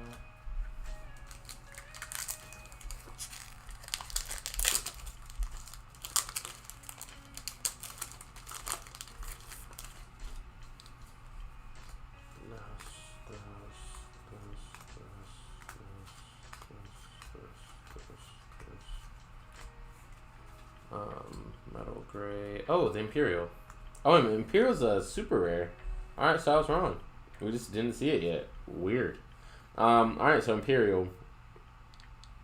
When Digivolving, if a Digimon card with free in its traits is in this card's Digivolution sources, which it will be pretty much, unsuspend this Digimon and suspend one of your opponent's Digimon, and then during your turn for each color in this Digimon's Digivolution cards, it gets plus 1000 DP. So I guess it becomes 13k if you have green and blue under it. So otherwise it just becomes 12k.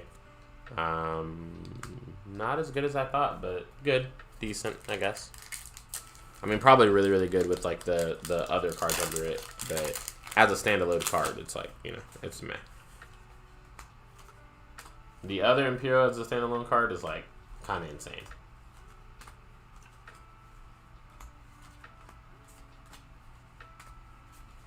Mega Cocktail, Ogremon.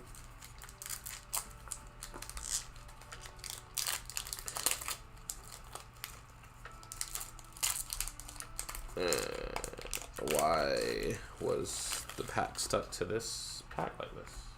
Okay.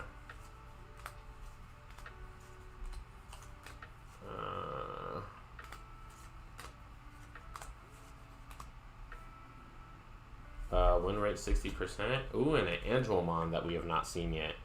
Also a super rare. When attacking, if you're 3 or more security cards, one of your opponent's Digimon and all of your opponent's security Digimon get minus 3000 DP for the turn. And then when a card is added to your security stack, one of your opponent's Digimon gets minus 2000 DP for the turn. I don't know. Definitely not better than the other Andremons that are already present in the game. But I could see how it synergizes with like the Magna Jumon of the set. Probably the Magna Angemon and the Angemon, like they probably synergize in one deck. They're probably the 2 level 5s that you would run for the deck like that. Ogremon. Ooh, and then we have an alternate art of the Metal Greymon. Looks nice. Looks very nice. I'm going to move these promos here so that I can have room to put this here. Alright, so we've pulled 2 alternate arts in this box. And we can still pull a secret, pretty much.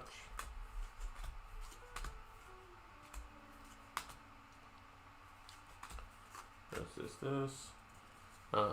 Metal Greymon and Analog Youth.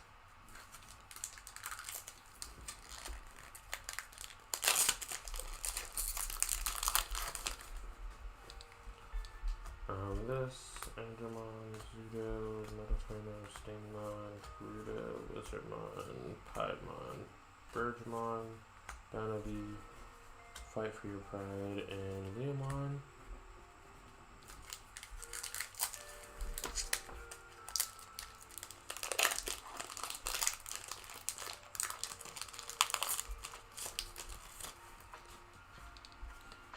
Goma, Guru, Salmon, Kakamon, Devi, Karasai, Myotismon, Boatmon, Ogremon, Skullgray, another Ice Wall. Man, this card's about to be like worth like doo-doo value because doesn't it get banned or something? Or put to 1 or something like that. I didn't like in detail look at the ban list that got popped a couple weeks ago, but pretty sure Ice Wall's on there from all of the complaining that I've heard about it.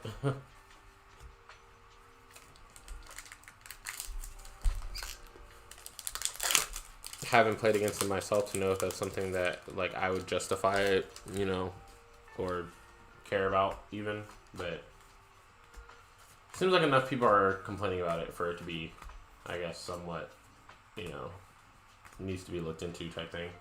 Emergency shutdown and ultimate connection. Alright, straighten these up. And we can move on to box 3.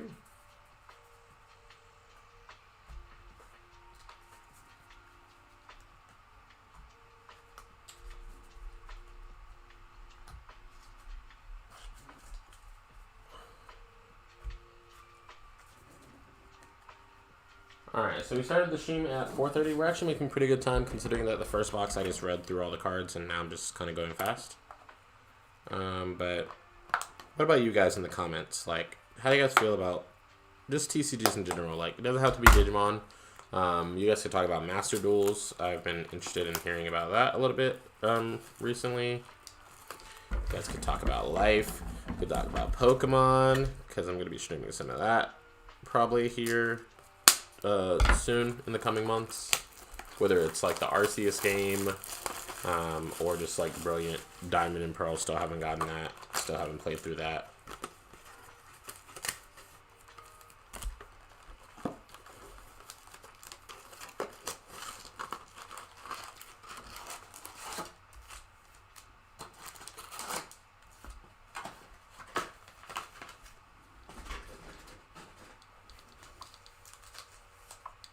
Alright, so we got a Wargrey. Another Wargrey to join its brethren. It will be 12 strong by the end of this case opening. I do kind of wish that they made like different box toppers like they have in the previous sets, but I guess I understand why they did it. It's just like out of all cards to reprint, I feel like reprinting that Wargrey was like not the move.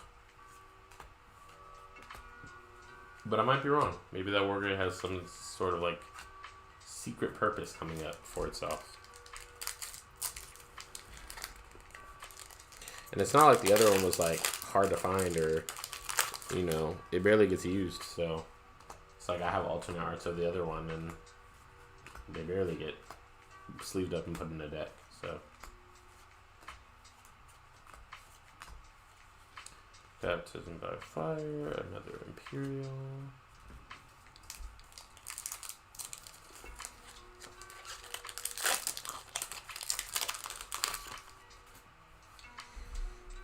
Check this.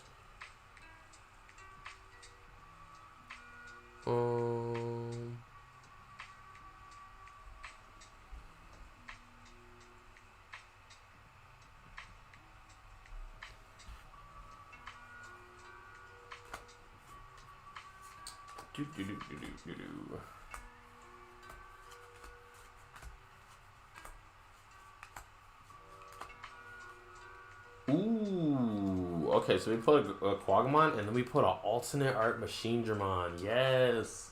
Come through alternate art secret rare. This card looks dope.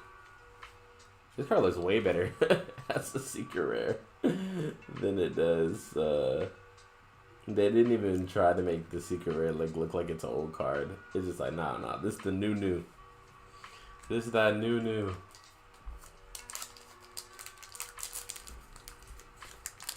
We take those though. Alternate Seeker, we definitely take those. Seeker, Snegmon, Gatomon, Mamamon, Lizardmon, Kira, Ultimate Connection, and Analog Youth.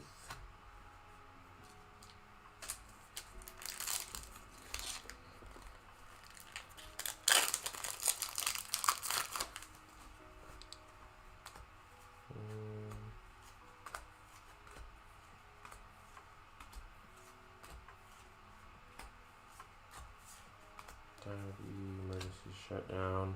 Ooh, and an alternate of that Gatomon that I actually deemed good. So yeah, we hella grateful for that. Can't be upset about that. I feel like that's one of the better alternate arts that you can pull out of this set.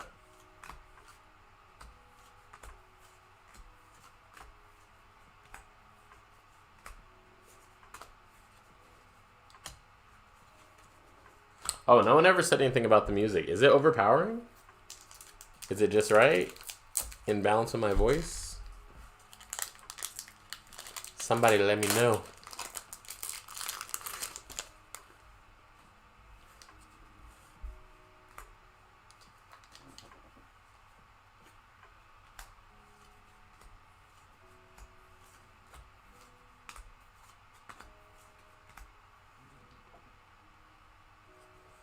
Megaderm, Patamon, Quagga, and Baptism by Fire. Oh, really? Don't hear any music?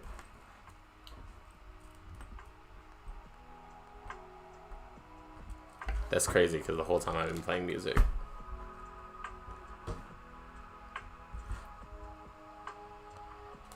Do you hear music now?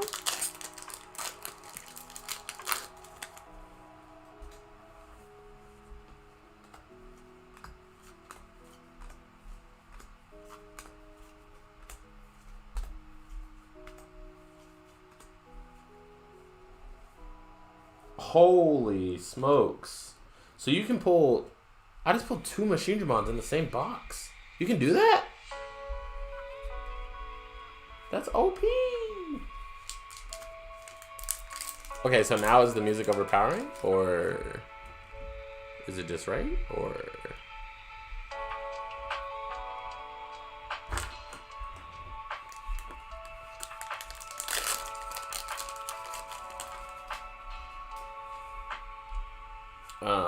Seraphimon, Venom, Electmon, damn, that's really crazy that you can pull 2 secrets from the same box. Ooh. That's hot fire. I like that.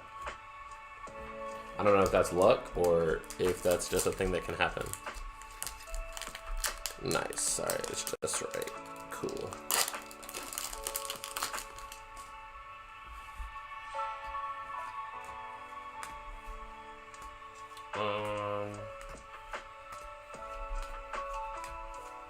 Alright, so we've got another Andremon, and a win rate 60%.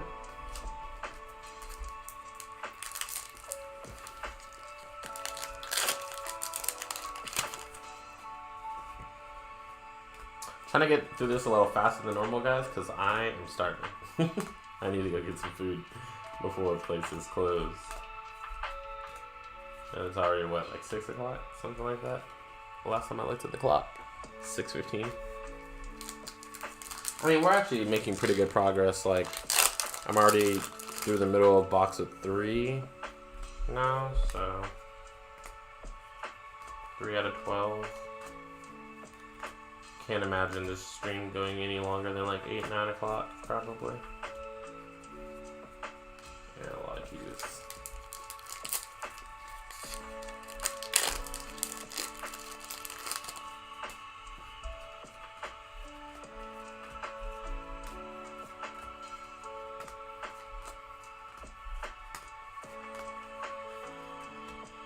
Metal Puppetery, Tyrannomon.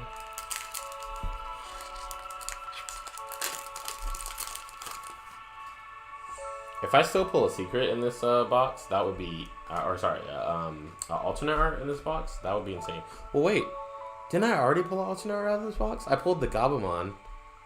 Well, no, this is box 3, right? Dude, I'm confusing myself now. I think I just pulled a Gatomon and 2 secrets out of the same box. Dang, I kind of wish I was paying more attention when that happened. Because that would be a broken box. Very good box.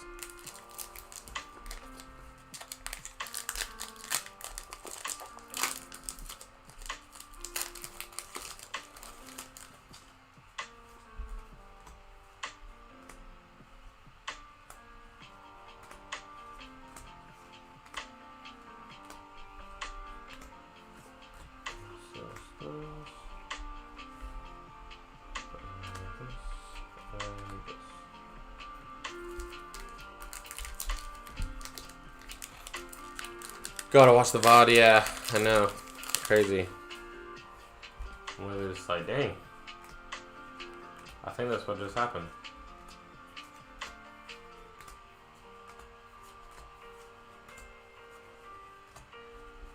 If that is what just happened, like, I showed way less hype than I would have with the conscious knowledge that just happened.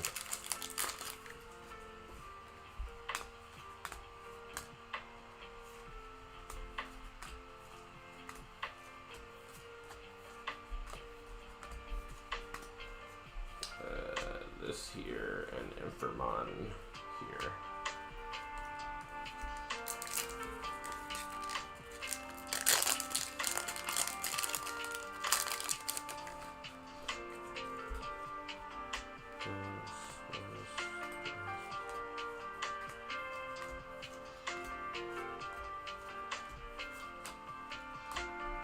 Oops. Baptism by Fire here, Lilymon here. I actually like wonder, like, when Bandai creates cards like this Lilymon, like, what do they be thinking? Like, do they think that we're actually gonna put this card in the deck? Or maybe they're just like future proofing, or, you know, whatever the opposite of future proofing is. Like, they're like, okay, we're gonna release this card, make them think that is bad, and then we're gonna release this other card, and then now that card's busted. I mean, that does happen a lot in card games, but I'm low-key just looking at this Lilymon like, why? Why are you so bad? Why are you so bad?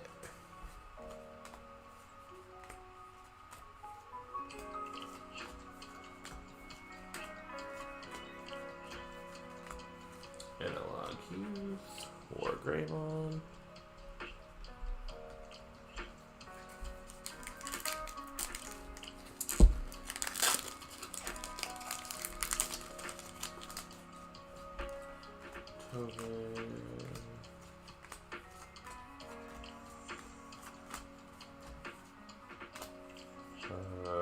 Skullgray and Quaggamon.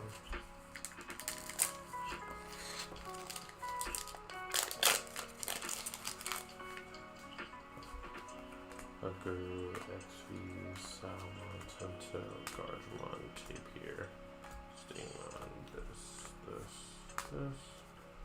Fight for your pride and Megaderm.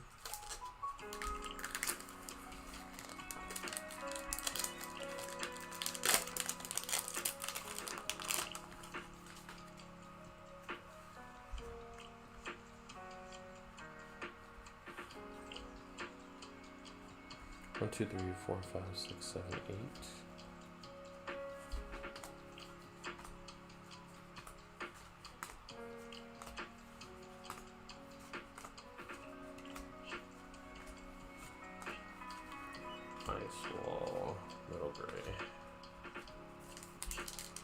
Last pack of box 3.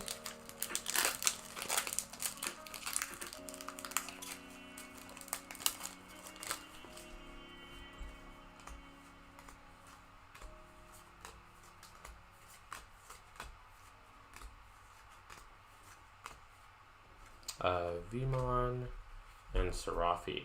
Okay, so I guess that like whole thing where I pulled an extra secret rare is unusual. Because it's 1, 2, 3, 4, 5, 6, 7, 8 cards here. Right? So if we lower that, well, 8 divided by 3 is what?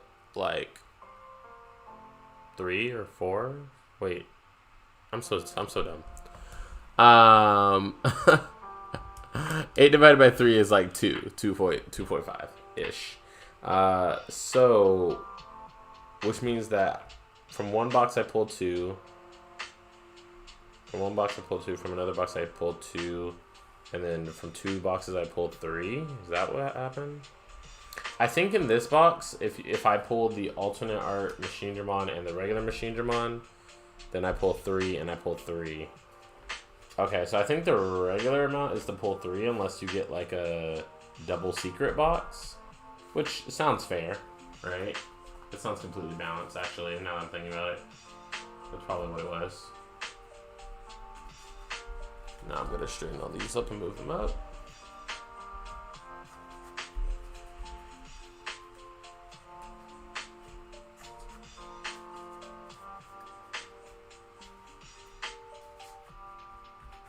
Yeah, there's like so many black cards in this set. I see why with like the whole cyborg thing, but I'm like, bruh, so many.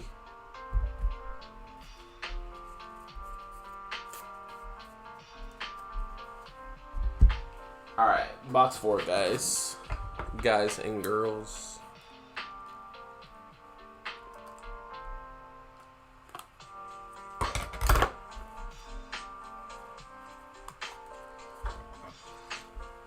Maybe this is a good time to talk about what I should eat for dinner. You guys, suggestions? Suggestions? And that way I can know what I'm gonna eat by the time I get up.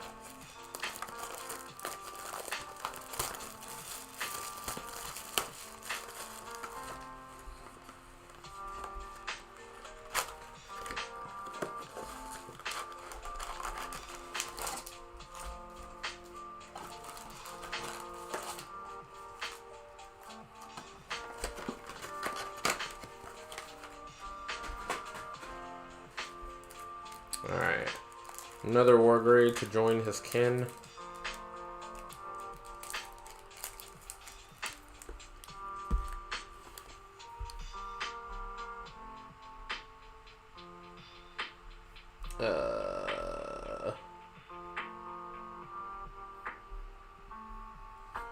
Is that a T icon? Can't even see what type of icon that is. Ah!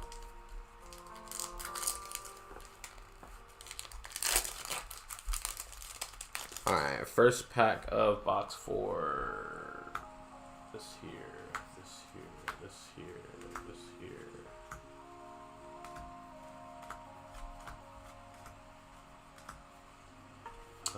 Quaggamon and emergency program shutdown.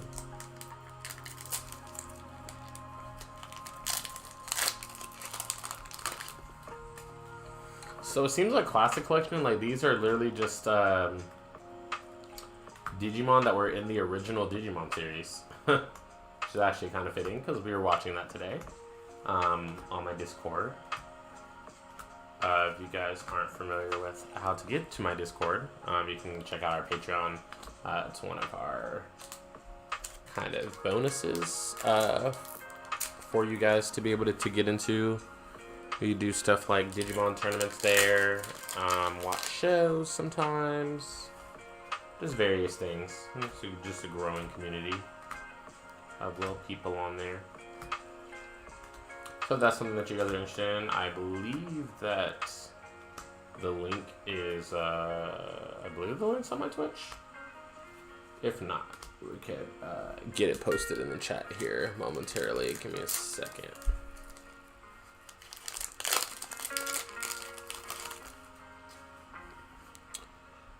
Doo-doo-doo.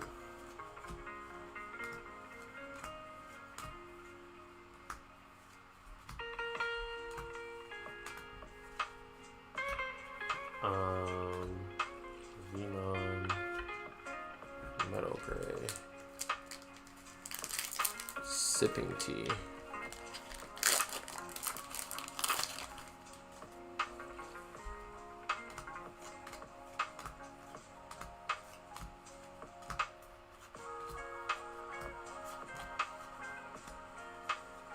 Seraphimon, and Myotismon.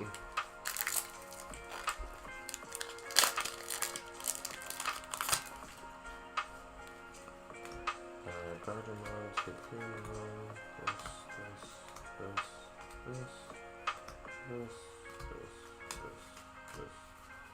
and like Youth, and Infernon.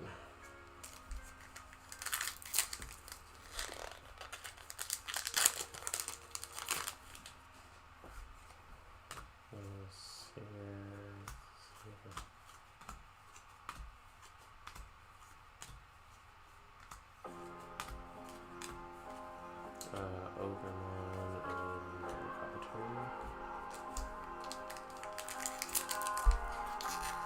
Thank you, Fire Rabbit, for that.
Wargreymon, Imperial.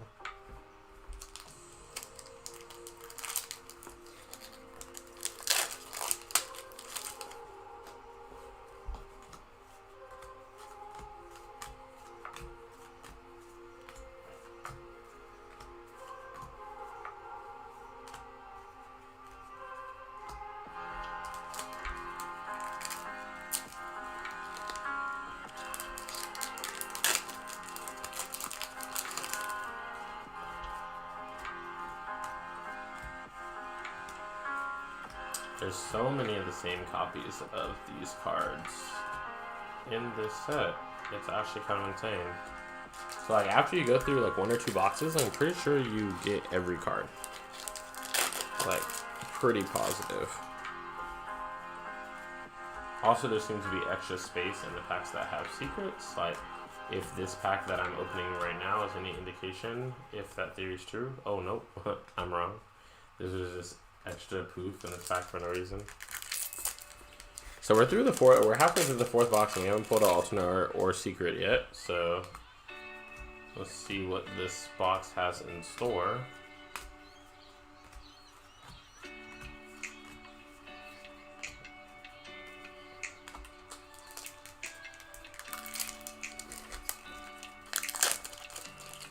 There we go.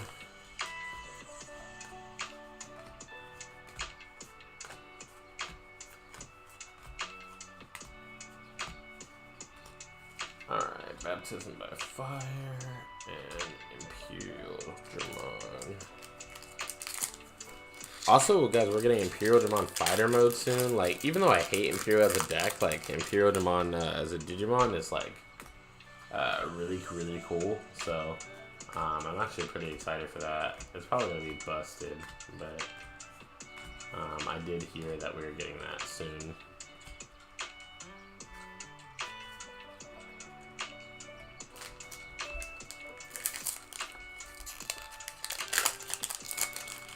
I can't believe we're this deep into the box with no nothing. Like, come on, box. Don't fail us. Don't fail us now. Scoldray and Ice Wall.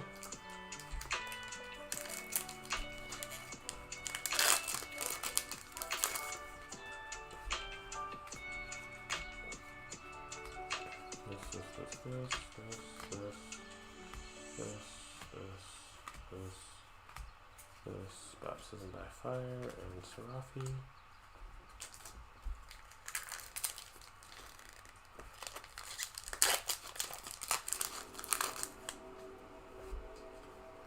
Megaderm, Angemon, Lilymon, Biomon, Gargamond, this. Emergency program shutdown. And ultimate connection. I will say about this pack is weird. Like every corner, like kind of looks the same in cards, so it makes you think that you're like pulling like a hype card or a secret. Like every set. Like if you play Guardians, you know what I'm talking about. Whenever you open a pack, you can kind of see like the edge of the back card, right? And when you do that, like it kind of always looks the same in this set, which is crazy. Okay, so we just pulled an alternate art Tyrannomon. This card looks pretty cool, even though its effect is not as cool. But cool looking card though, cool looking card. For sure. Maybe this is like near the end of the box where we're pulling everything swole.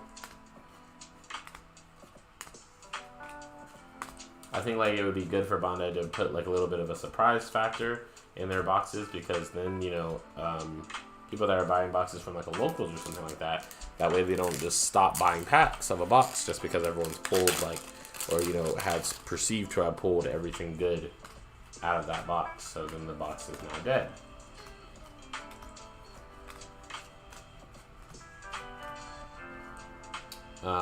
Ultimate connection, and we did pull another Machine Jumon out of this box, so we're up on Machine Jumons right now. We're 4 for 4 boxes. I didn't pull one Machine Jumon out of a box, but then I pulled double Machine Jumon out of another box. So, yeah, we're 4 for 4 so far. 4 for 4, if you will. And then we pulled a Vmon. Yeah, and we pulled an Andremon alternate art. So, yeah, this box was valued because we pulled a secret and 2 alt arts. Even though those alt arts were Andremon and Tyrannomon, we cannot complain. We cannot complain at all. It is better than the alternative, for sure. Pyodra and Seraphimon here.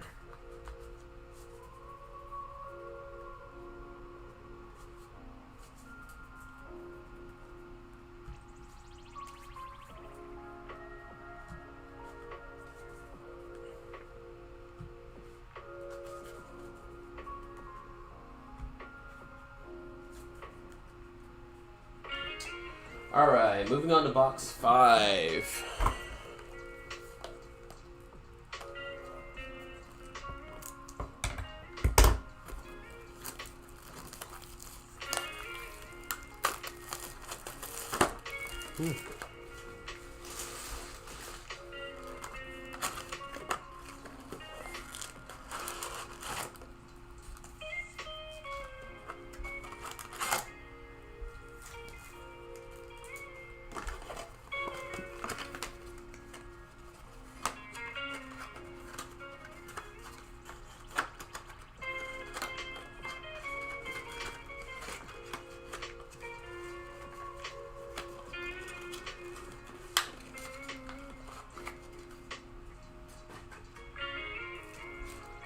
Alright, new box upper Wargrey.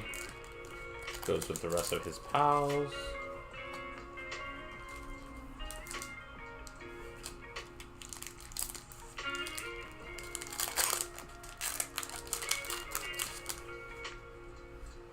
We got Salmon, Cape here.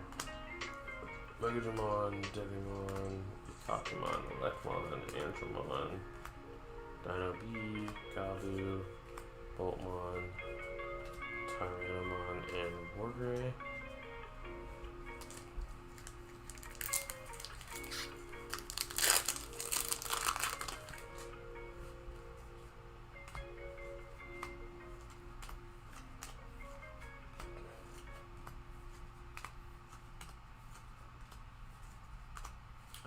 Analog use.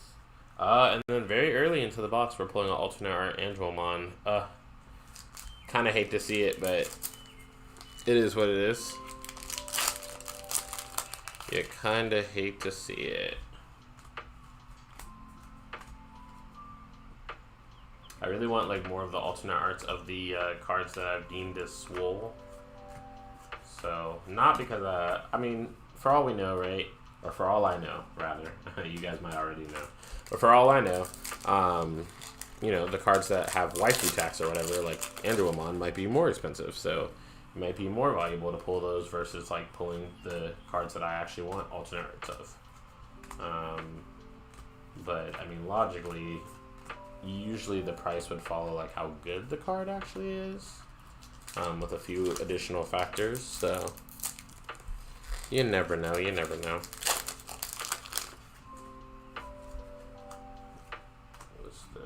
This.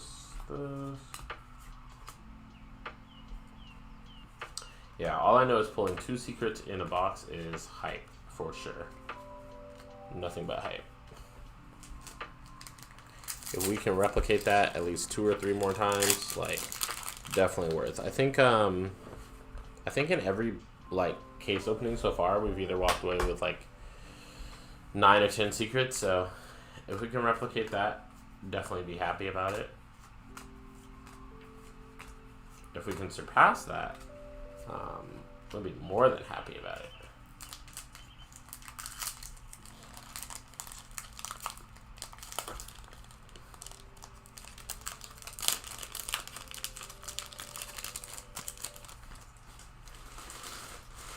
Yu-Gi-Oh! Master Duel? Question mark. What are you asking? Are you asking if I'm playing Yu-Gi-Oh! Master Duel? Or are you asking my opinion on it? Or what? What are you asking, Smokey Bear? So we got this, and then we got an alternate art Wargreymon. Pretty interesting. Not sure if I like the art too much. Seems like it's doing its pose directly out of season 1, like after Digivolve to Wargrey. Both. Okay, so my opinion on Master Duels is that I think it's cool that I hate that every single card game waited until quarantine to make like a online version of their game that's actually good. Except for Pokemon. Pokemon was way ahead of the game. Like, well, so once quarantine started, like I think Pokemon was up on all the other TCGs just because like they were able to like convert to their online client and just like have tournaments there and stuff like that. I feel like it was still bad for players who, you know, just did in-person trading and got cards in person because for Pokemon's client you need like code cards and stuff like that to get your thing, which either costs money or you have to pull packs yourself in real life to get the code cards out of the packs, so that you can get like a online pack equivalent. But yeah, I hate that every single card game like waited until quarantine. Like, it's good, it's better late than never, right? That we have them now, and you can't complain too much about it because at the end of the day, like, we'd rather have it than not. For Master Duels, like, I think it's a great time for them to release it. I think that the secret reason for Konami doing that is because I think, like, instead of, you know, it just seems like this COVID thing is never going to really get better, and events just keep getting canceled, and a card game can't survive like that. A card game can't really survive, like, feasibly. Digimon is kind of like a different beast because it started in quarantine, right? All of our tournaments have always been online. Like, we never got used to in-person tournaments and then had to suddenly switch to being inside. Like, every other card game, you know, had events for years and years and years, and people have, like, kind of like a focus or a schedule that they expect events, you know, they expect to travel for events around a certain time of the year. So, with all the events being canceled, it's kind of like every card game is, like, you know, out of their element, except for Digimon. So Digimon doesn't apply to what I'm saying right now. But I think that Konami made Master Duels because they, you know, they see, you know, the potential in the game failing because of people being unable to, you know, connect in real life for events, or them being unable to gather a large amount of people for events. But also, it just, like, you know, I think that's how they're gonna, you know, maybe eventually run their tournaments within Master Duels. So I think that could be something really good for the game. Me, as a ex-Yu-Gi-Oh player, the last time I played was Synchro format, and I quit when Vanguard came out, which was around 2010, 2011, and that was like pretty much at the end of Synchro format. That's like when XYZs were starting to come out.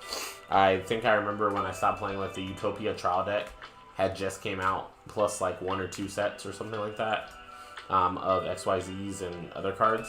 So I think that if they go to like having tournaments that are from a certain format, that would be really, really cool, because that would definitely draw me back in, like being able to play like old school fusion format or old school synchro format or whatever. It's pretty cool. I've seen a lot of people like playing Master Duels that haven't played since I played, so that's definitely making me want to play. But I haven't tried it yet. For fear that I will like get too into it and then not be able to complete all the other stuff that I have to do. But once I do have some time, I definitely do plan on doing some Master Duels.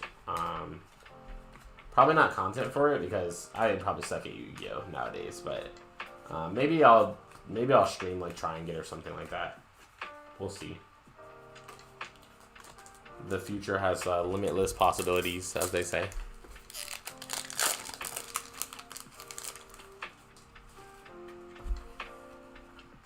But yeah, how do you feel about it, Smokey Bear? I'm assuming that you're a person that plays Master Duels. I mean, pretty much like all my card game people do, or have tried it, since it's like the new hype within the card game scene. So even people I know that have never played Yu-Gi-Oh have literally tried Master Duels now. So I think it's a great marketing move on Konami's part for that alone. Like getting people into your game that have never touched it before, and then getting them to love it, and already having an entire franchise built behind it for like security and stability. Like, you know that game's like has a very low likelihood of dying, so if you start playing it, you know, there's no catch-22s, if you will. And with people saying that you can build, you know, master deck, like decks that you want for free, essentially, with like the crafting system and stuff. You don't have to spend money towards Master Duels, which makes it like low-key one of the best things ever. I'm a novice, just trying to get out with some friends, so enjoying it for now. Okay, gotcha. Yeah, have you ever played Yu-Gi-Oh? Out of curiosity? Like in the past, and you quit, or are you just now playing it for the first time ever?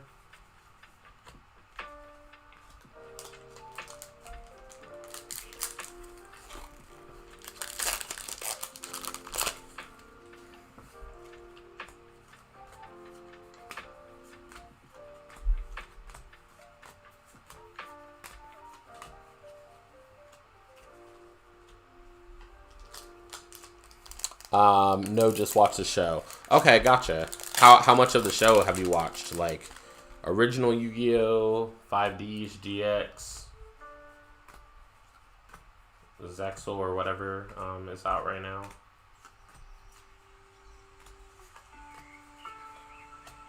Personally, for Yu-Gi-Oh, I've only watched the original series, GX, and 5Ds, and then I stopped there, because that was like my childhood. Which makes sense, because 5Ds was up to synchro format, right? So I was watching the show while I was playing it since I was a kid. And that's where I ended up.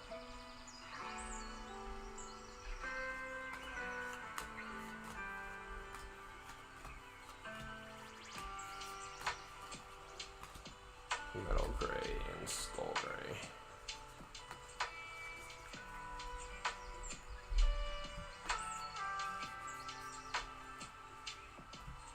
Wow, guys, we literally just went through that entire box in 15 minutes. That's insane. The power of having played card games for years. Alright, box 6.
Okay, we pulled out alternate art Palmon. These cards smell. The new box smell of these cards smells so interesting. Almost. Yeah, I don't want to smell it again. It definitely is like an interesting scent. That Palmon has like the same background as this Tinto. So, oh, I guess they all have that now. Now that I'm looking at the Andremon, the Gabu. I wonder if there's like 2 different versions. Because the Magna Jumon, maybe it just depends on the card. I don't know. Maybe there's 2 versions of alternate arts in this set. Or maybe certain cards just look better alternate art than others.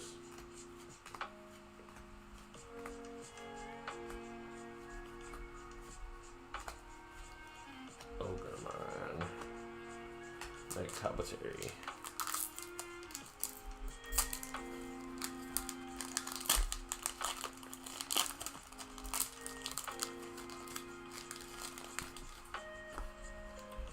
Take here,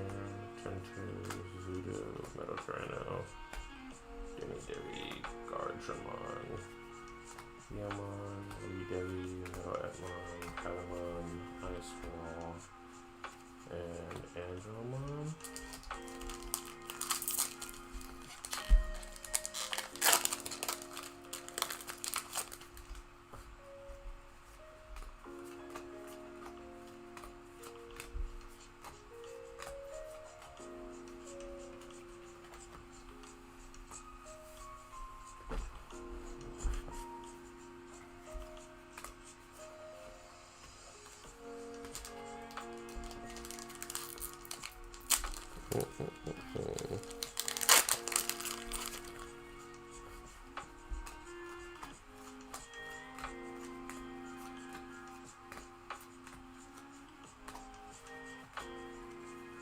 Lilymon, Tyrannomon.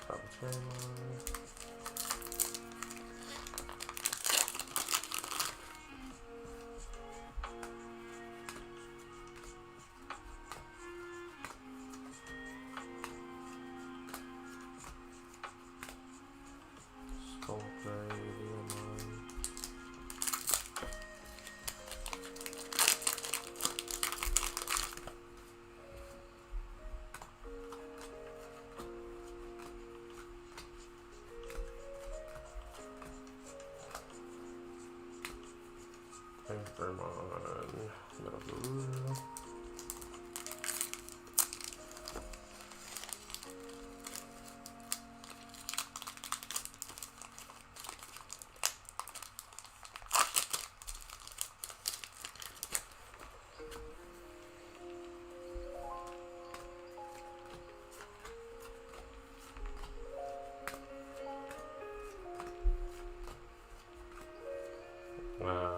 Skull Gray.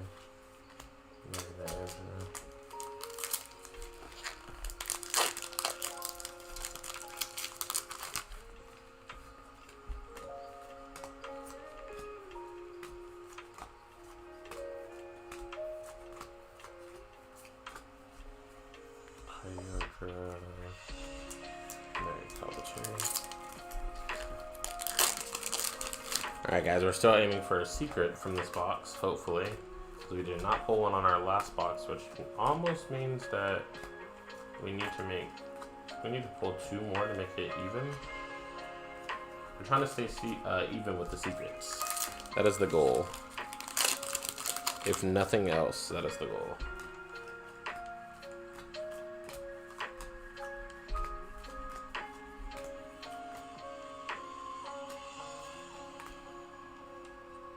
We got Pyodramon, and then we got an alternate art Diaboromon. Wow. This alternate art Diaboromon was cool. Very cool.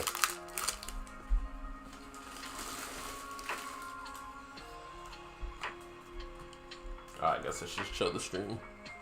It's alternate art Diabora. It looks kind of dark on the camera, but there we go. Give it a little light. There we go.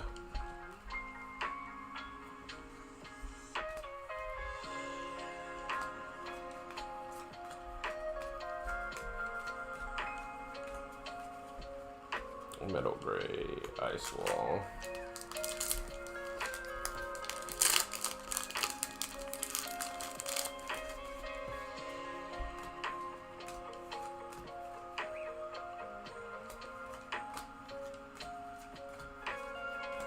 Quaggamon, Metal Season, Phoenix, Baptism by Fire, and Seraphimon.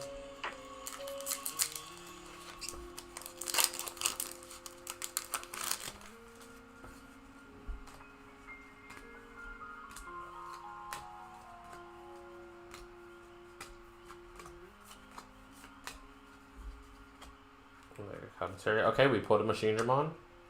We're 1 out of 2. If we could go for double Machine Dra in this box, that would be fire.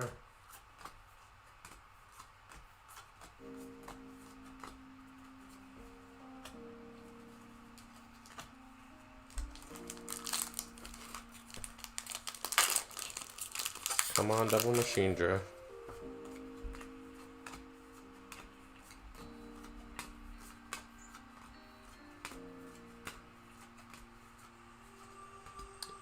Metal Gray and Diabora.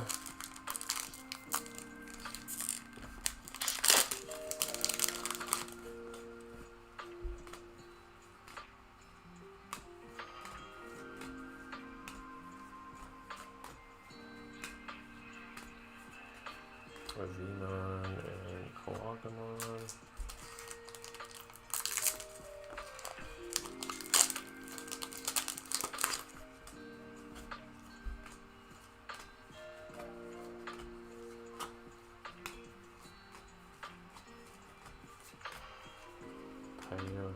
Seraphimon.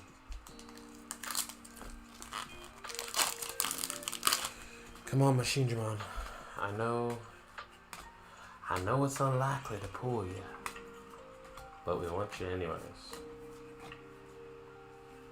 Part of me is like, do we even need all these Machine Jumons? But for value purposes, gotta pull them. Gotta pull for max value, right?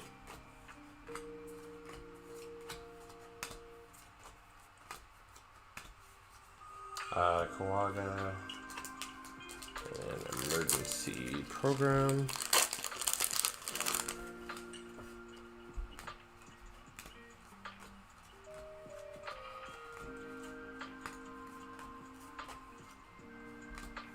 Baptism by Fire, Ice Wall.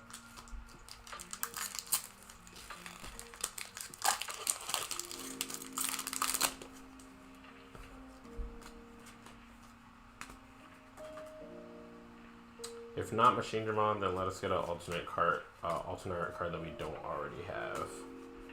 Or Gatomon. I'll take both. Had to switch that up real quick in case the pack is raffling itself.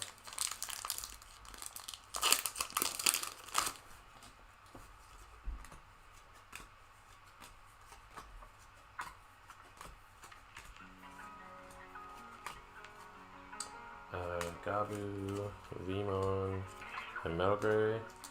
Alright, last pack, last chance to pull a double Machine Dra. Here we go.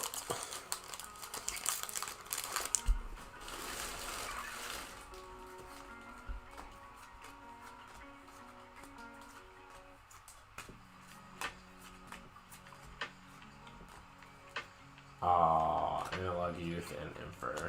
Okay. So we pulled a secret and an alternate Diabora out of that last box. So I guess some of the boxes are like, it seems like the secret rare ignores the slot in the box. So it seems like you can either get an alt art and a secret, 2 secrets, but then you also have a random chance of getting like 1 more additional, which is pretty cool. I hope that they keep that that kind of mindset for the rest of the sets coming out in the future. Because it's always nice to have that surprise factor that might or might not be there. Like, that's like the whole fun of opening packs. Especially when you're digging for something.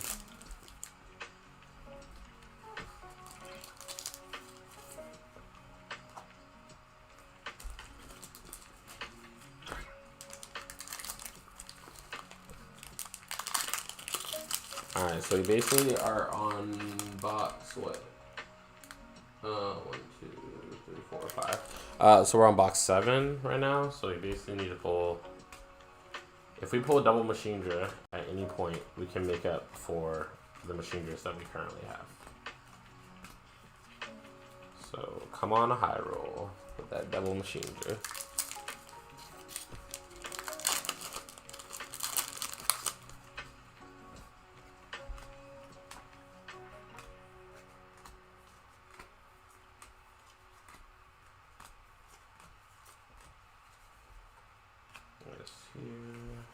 Ice wall.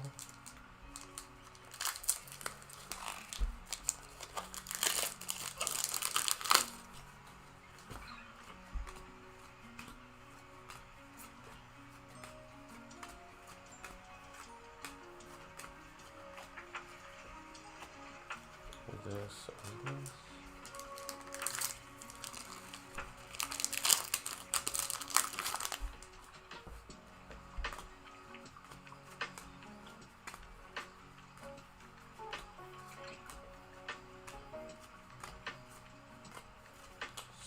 And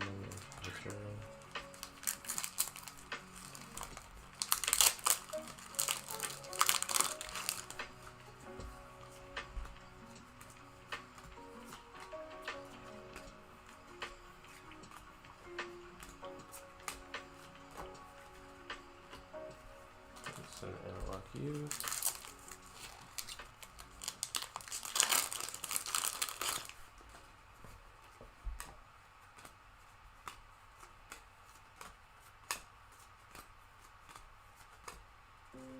Megaderm. Hey! Alright, so we put another alternate art Machinedramon. Let's go, let's go. Alright, so let this be the box where we pull a double. Because we're greedy. We pull double Machinedra out of this box. Let's go. Box 7. The box of truth. Got this.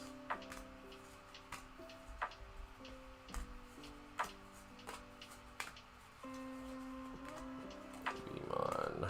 Wargreymon.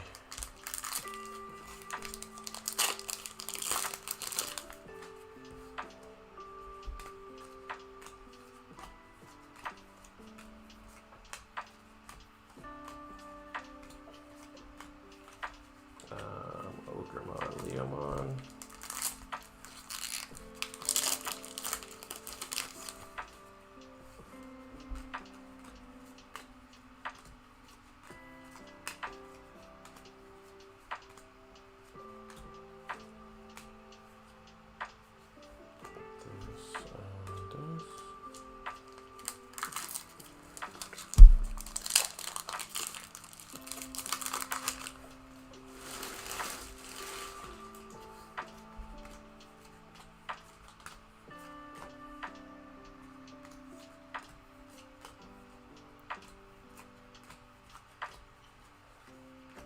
For my win rate 60%.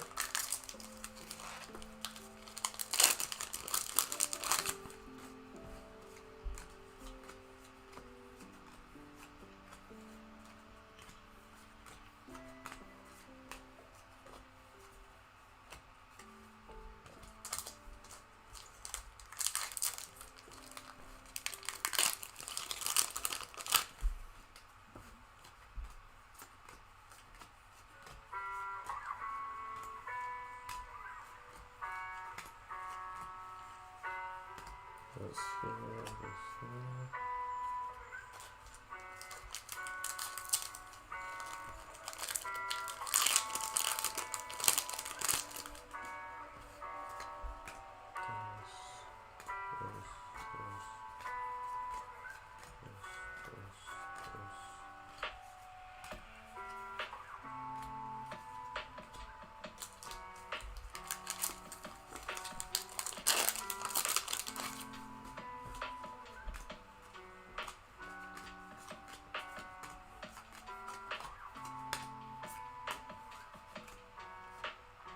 Ooh. Alright, we put an alternate art in Pyogemon Dragon mode. Not sure how I feel about the look. Unsure. Unclear. About how we feel about the look. But I think that means we can still pull up Machine Dramon. We still have a chance. Don't let our memes be dreams.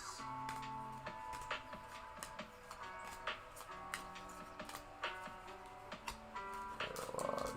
Mega Habitary.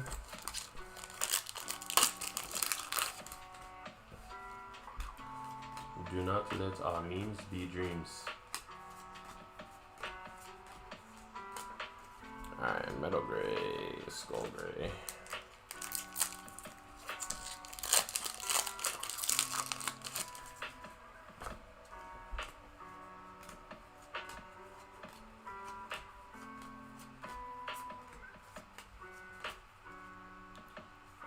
Skull Gray and a regular Imperial.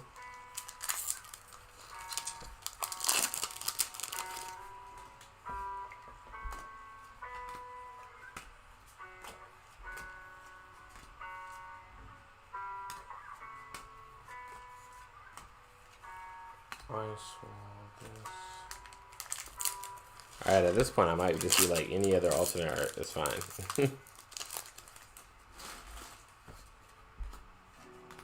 Might not get it low key.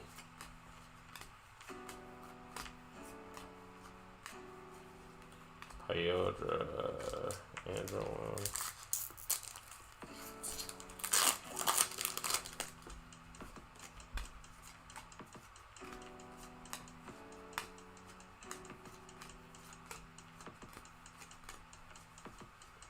Baptism by Doodle.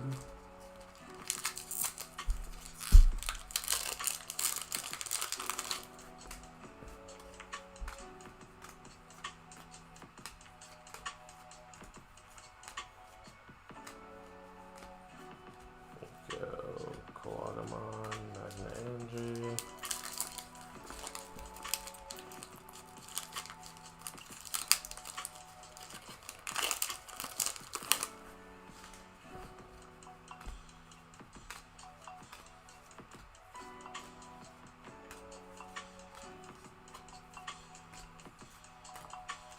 Seraphimon. 2 more packs of chance.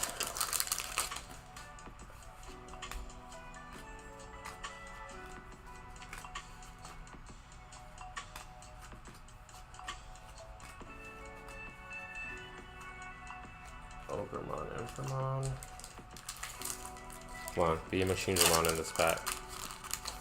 Or any alt art at this point. Now that we're down to the last pack.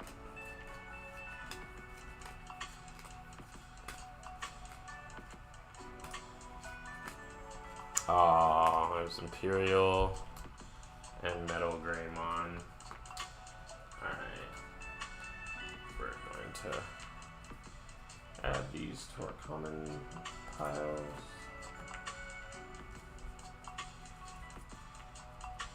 Yeah, this might have been the one case where a case is unnecessary, but who cares? I regardless want to keep up with the trend of doing a case every set. Busting a case for you guys every set. So we can kind of have this time to sit, to chill, to talk, to de-stress.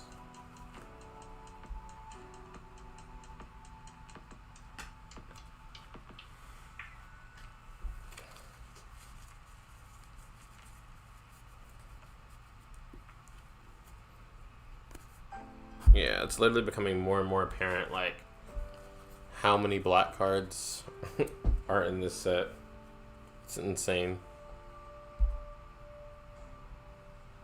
I think for Secret Rares, it's either, or sorry, like Rares and above, I think it's either yellow or purple getting the most stuff.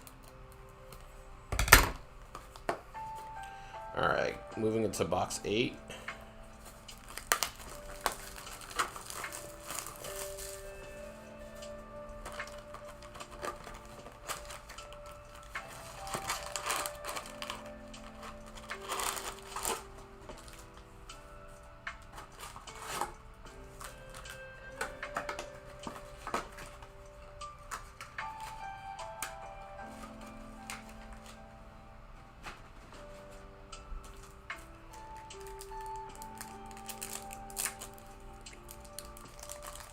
Alright guys, so updated status is we're on box 8. We are 6 Machine Dramons in, I think. Yeah, 2 alternate arts, 4 regulars. So we now need to pull what, I think 2 to make up for it. At any point, like if we get a double Machine Dramon box, it's money. It's on everything. It's money.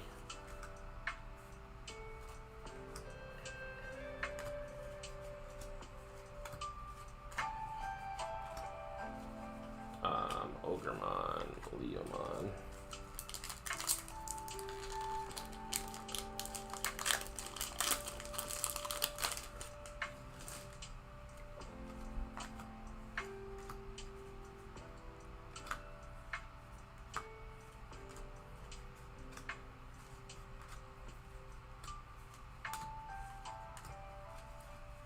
Venom,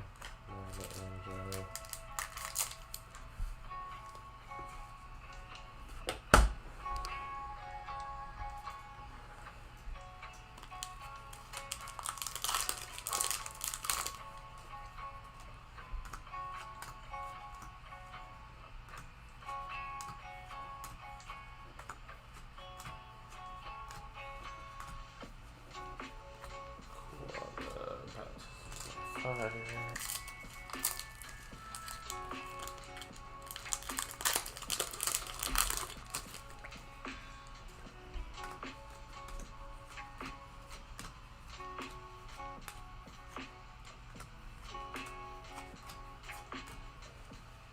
Angemon and win rate.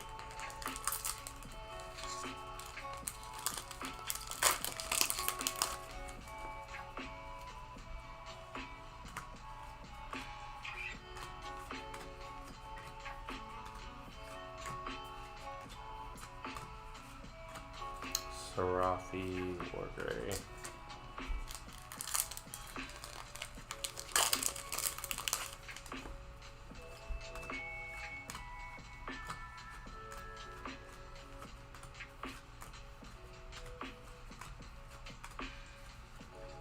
Tyrannomon.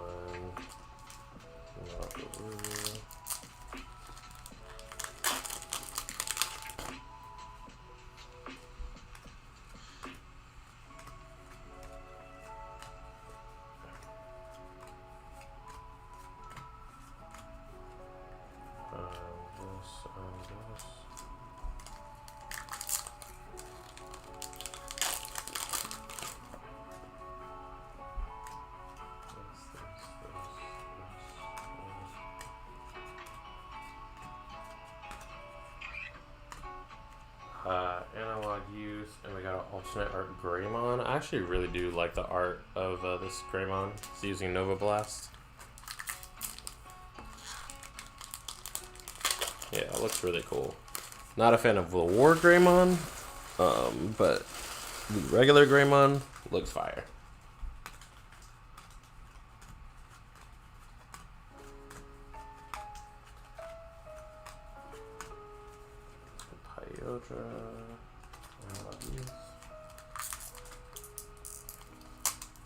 Can anyone tell me what Digimon show Analog Youth is from? Like, I don't recognize this card at all. Or maybe it's from a video game, from a Digimon video game. Because some of the, seems like a lot of the white tamers are from Digimon video games.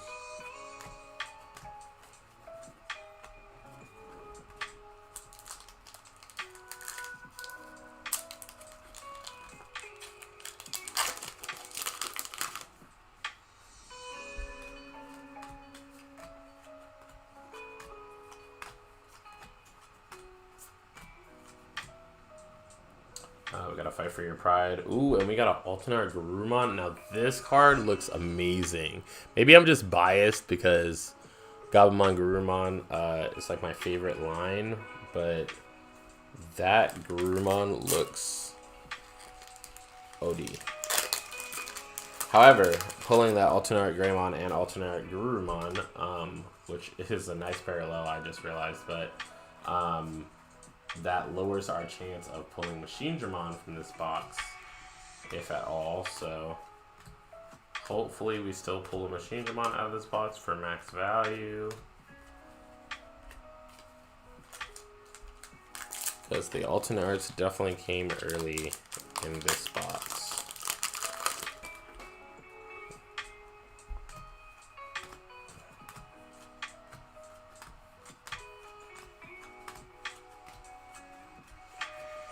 Ice wall and emergency program shutdown.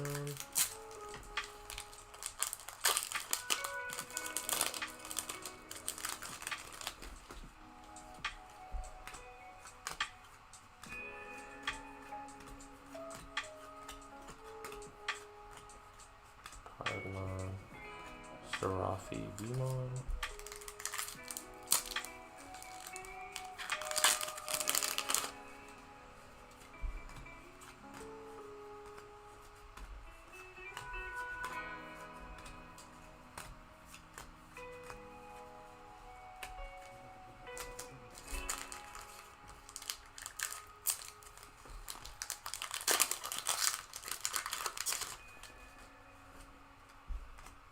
This.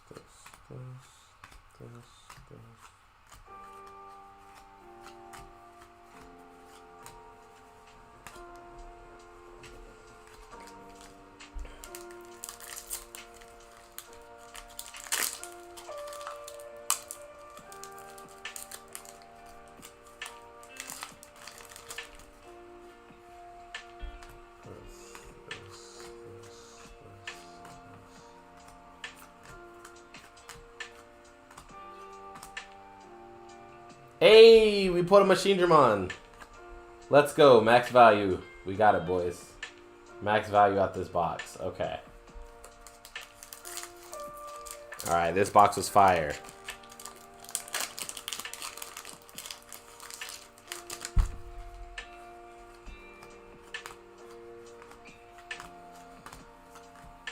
It's kind of funny because when I looked at that Machine Dramon, I was like in such like a auto sort mode that I didn't even realize that I pulled it.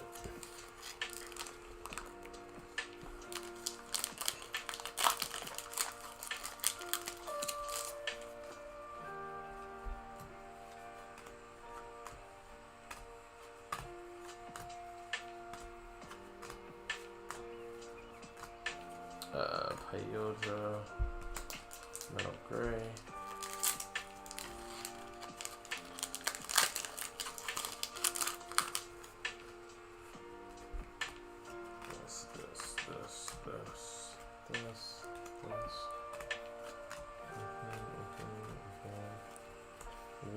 Seraphimon.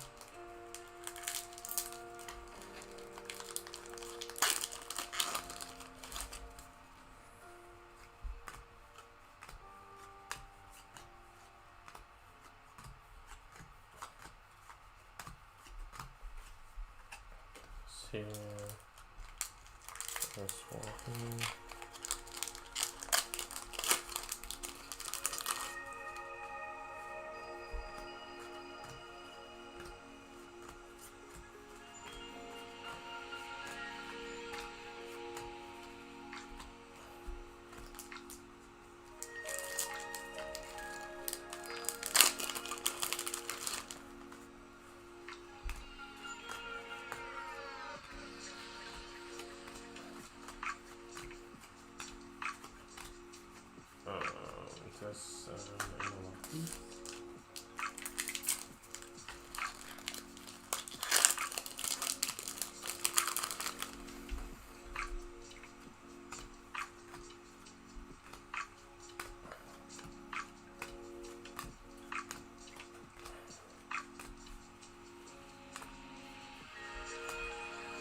Alright guys, let me get up and stretch for a second before we start on box 8.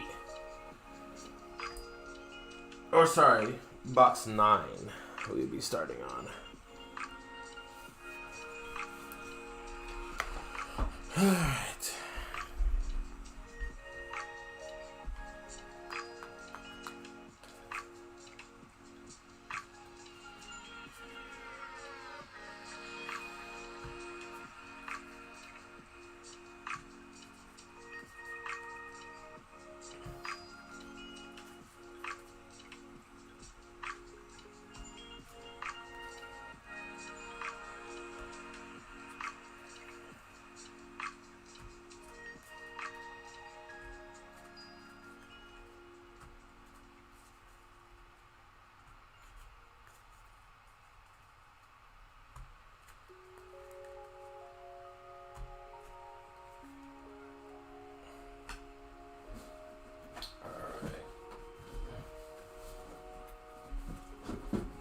Moving into box 9.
Mamamon, Baptism by Fire.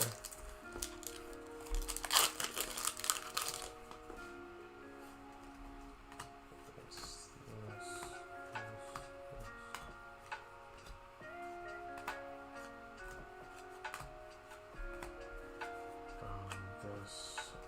Magna Jumon.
Digimon, and another alternate art Gatomon.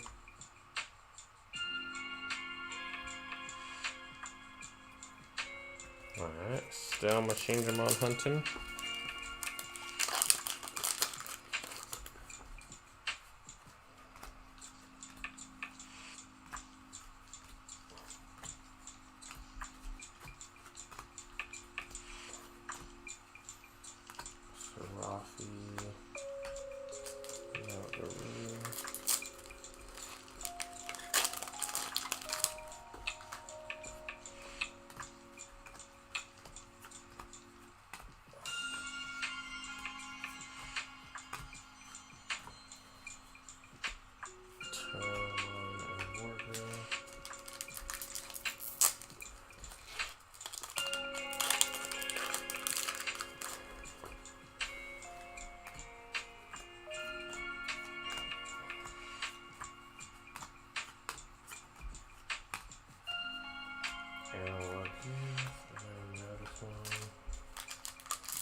for me.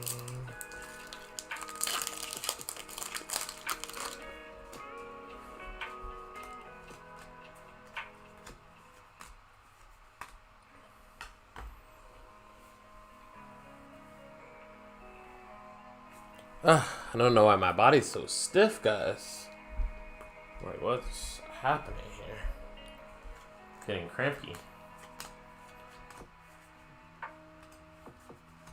Maybe if it's the position of my chair, low-key. Let's see if I can fix that.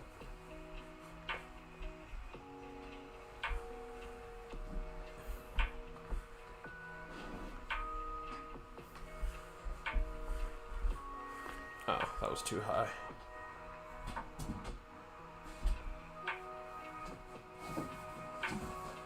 Okay.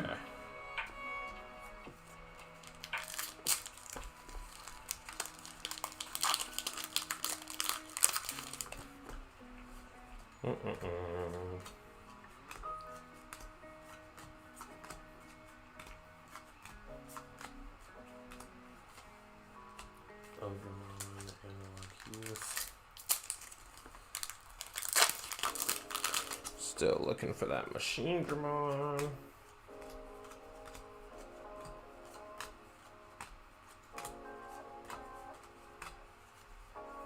Seraphimon, Tyrannomon.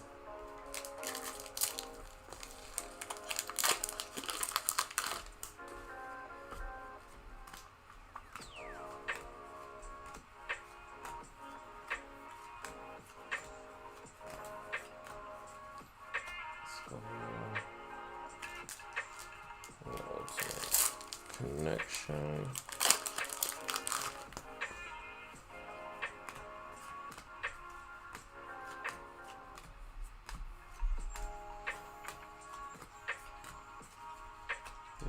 Okay, we put an alternate art Pyogemon. This Pyogemon looks way better than the Imperial of its same kind, for sure. But you guys know what that means. We pulled 2 alternate arts in this box already, so now we're just hoping for that Machine Dramon, that extra razzle dazzle to make the box worth.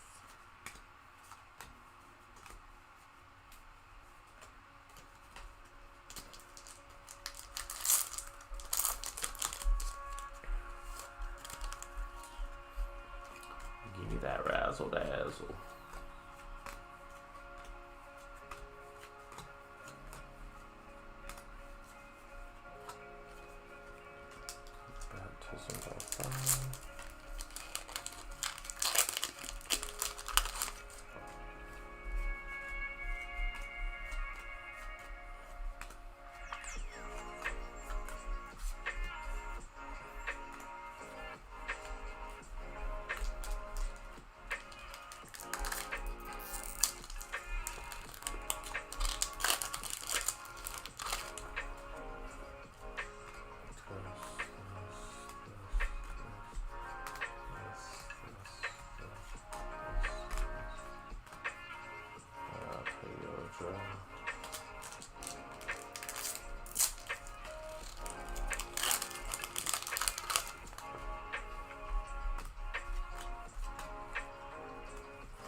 Alright guys, seems like we missed out on Machine Dramon for that last box.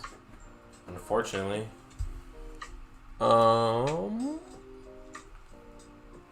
Moving on to box 10.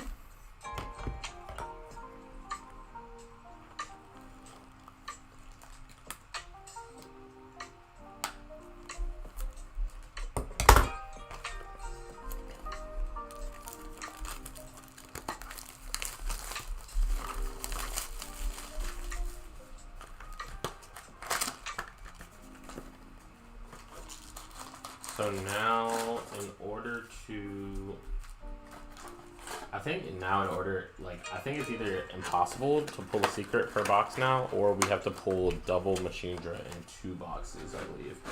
Yeah, because if we're on box 10, right? 1, 2, 3, 4, 5, 6, 7. Yeah, we literally got to pull double Machindramon from 2 boxes in order to end up with 12 Machindras. Which I don't think is very likely, but hey, you never know, right? You never know. Alright, let's get it. Box 10.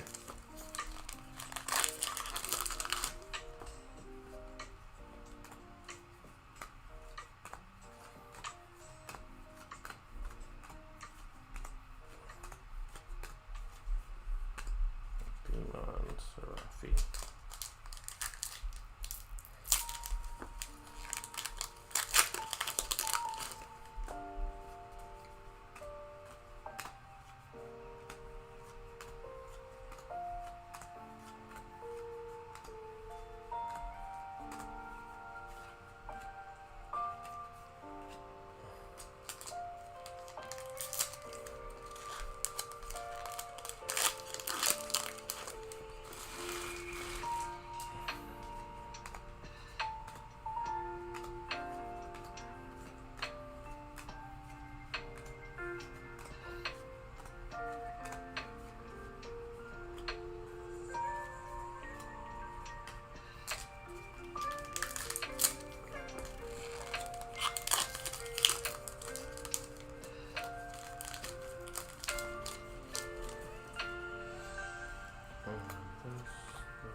Machinga.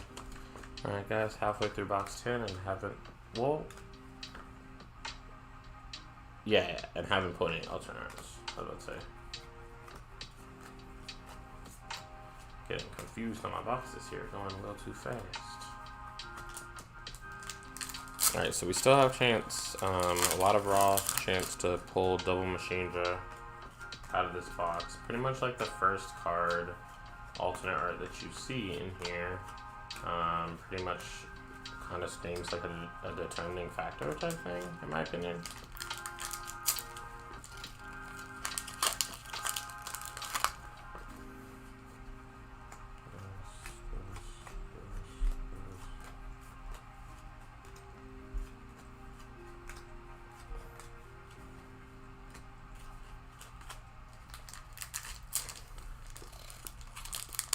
Come on, double Machinga. Well, I guess first let's hope for single Machinga, since it's a possibility to not get a Machinga out of a box. We definitely want to see at least one.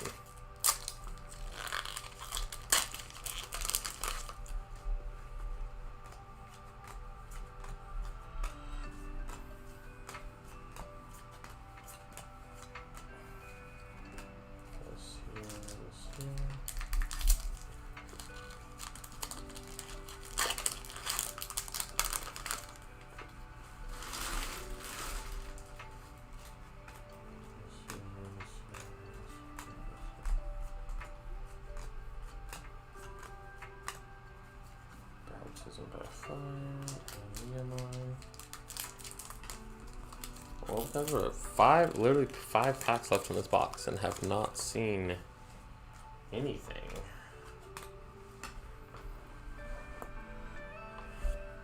Anything of value.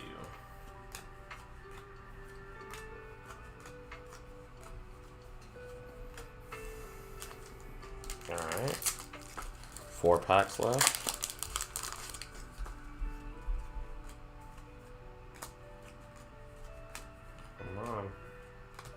Now or never, Angemon. Okay, Analog Youth and Megaderm. Alright guys, so we're literally 3 packs left in this box and have not pulled anything. This is actually kind of insane. That means that like either these last 3 boxes or these last 3 packs all have something, or we got shamed. Or this box was literally doo-doo. Okay, okay. So we got an alternate art Gatomon. One of the alternate arts that I said I did not mind pulling / wanted to pull, so we're happy with that. Next pack.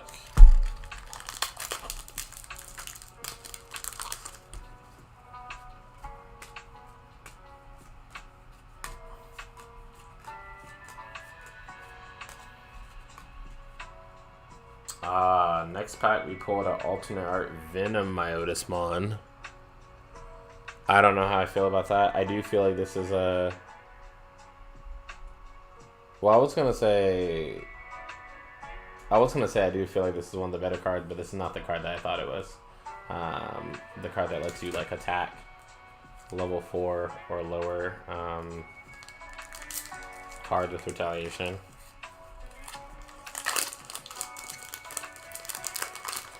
That was insane that they were like all the way at the end. Let's see if we can get a Angemon here for the max value. No, we did get an ice wall though, but no. No dice, no Angemon. 2 boxes left. So yeah, basically like I said before this box, it's now impossible to go 12 for 12 on Angemon. The best we can go, I believe, is 11 for 12. Because right now we have pulled 1, 2, 3, 4, 5, 6, 7. Yeah, right now we have pulled 7. So if we go, we can go 11 for 12 with Angemon, but that means that both of our boxes left have to be double Angemon boxes, which would be kind of insane, but extremely unlikely. So we're not gonna like, we're not gonna super hope there for that to happen. But we are gonna hope for like at least 2 Machinimons. I feel like that's doable as far as the hope department goes.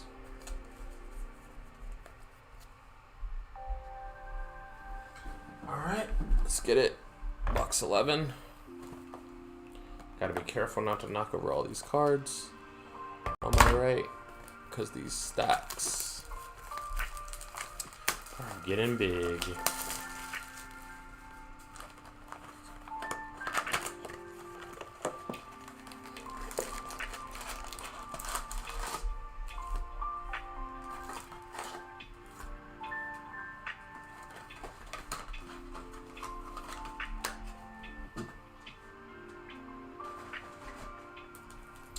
Alright, second to last Wargreymon alternate art.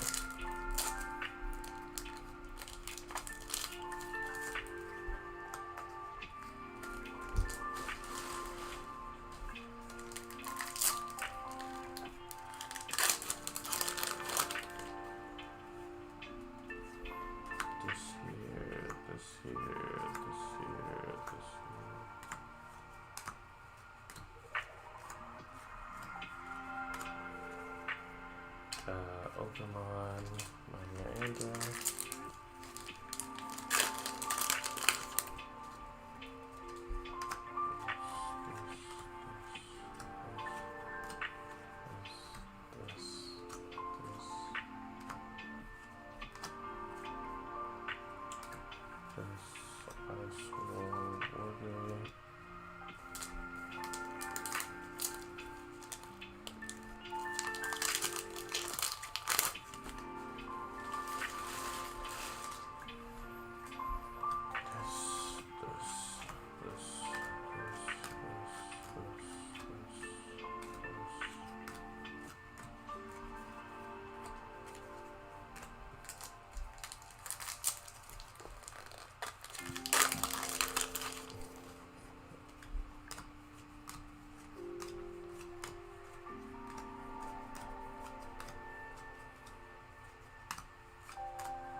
So we got a Skull Gray and another of that alternate art Gatomon. So that's one alternate art down in the box, which means it's another alternate art and a Machindra orbit, or another Machindra in red.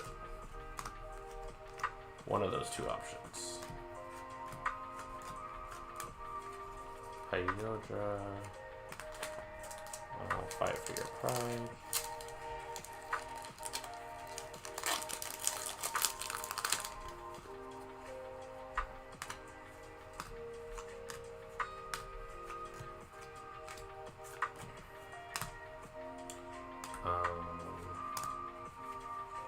Let's see, 60%, 60%, and Ultimate Connection.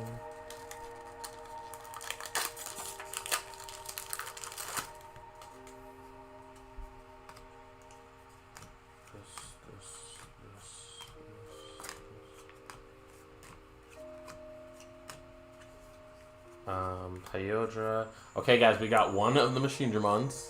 Let's go, let's go, let's go. So that means that we can pull one more out of this box.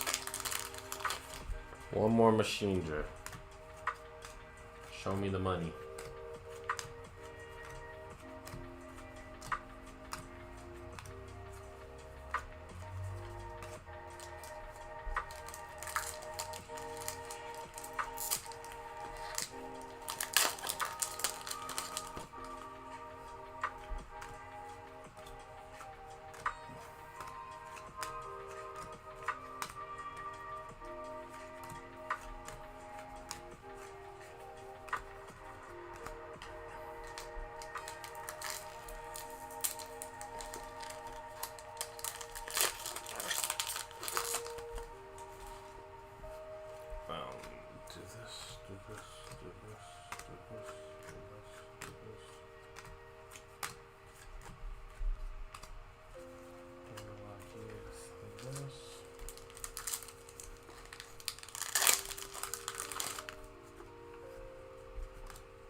I also feel like, guys, this has been a lot more efficient of a box opening than usual because usually I have to get up at some point and refill or empty out the trash cans, but because I opened it in such a way this time, it's a lot more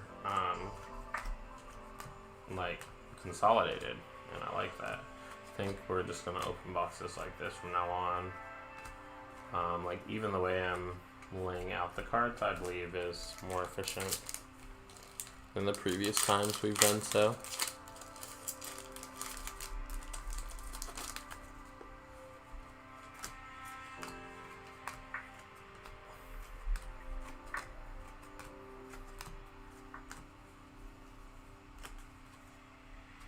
Oops. Angemon here. Megaderm ice wall here.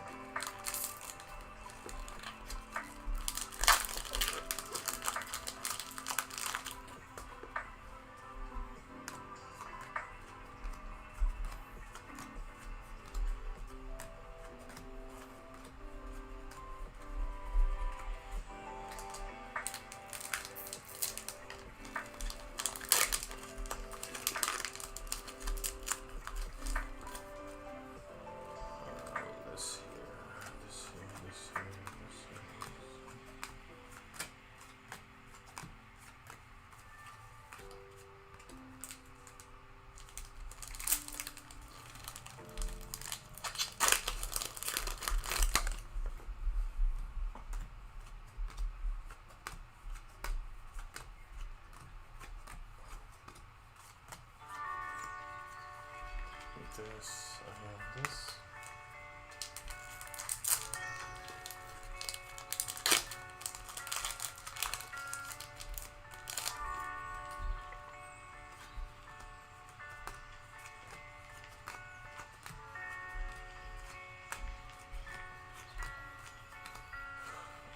Silver and ultimate collection.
Last pack of this box.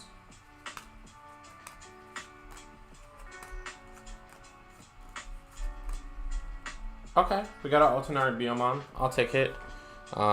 Any Alternate is better than none, right?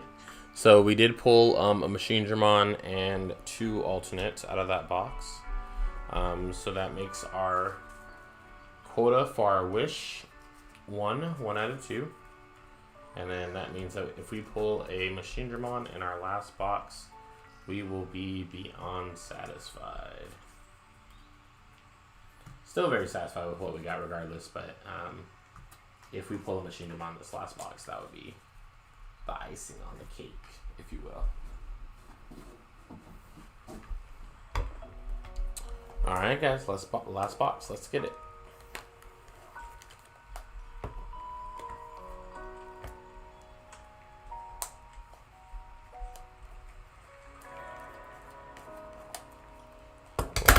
Being a little bit difficult to open already. Off rip, if you will.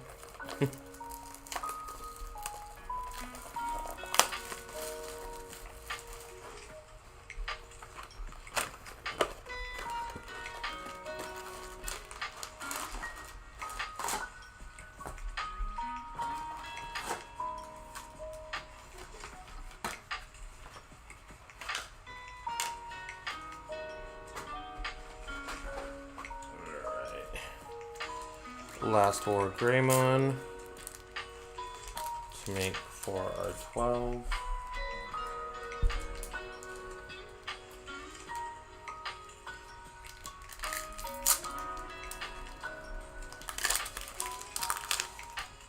Alright guys, can we get a Machinedramon hype in the chat?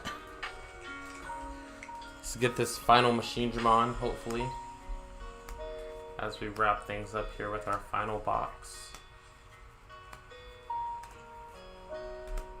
Gotta get that Machinedra hype train going.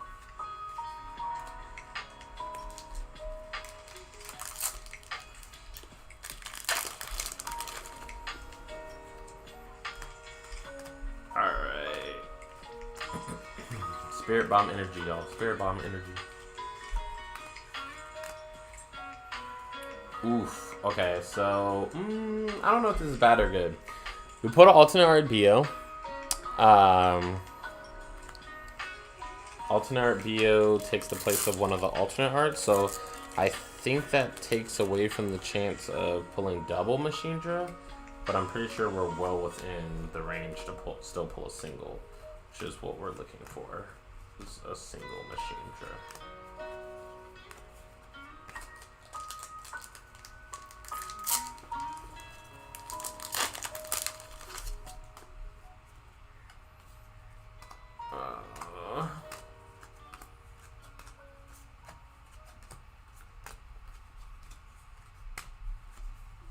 Let's see this here.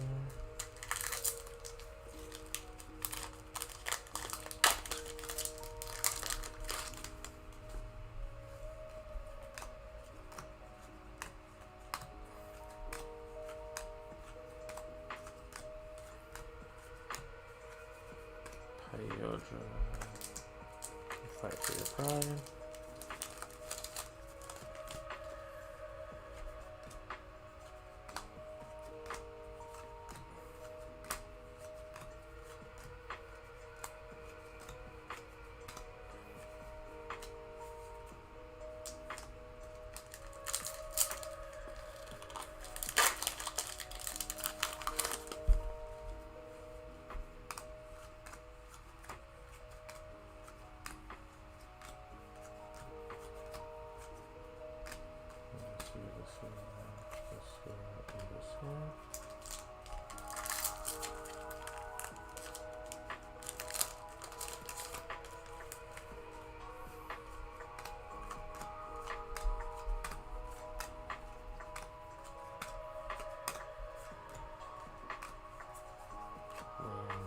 Baptism by fire.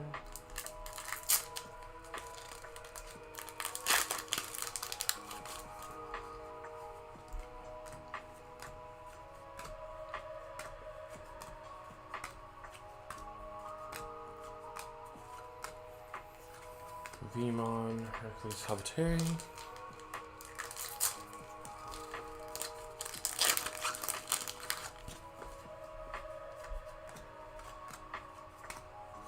If this last Machinedra is an alternate art, that is definitely the most hype way to end the stream. Right as I said that.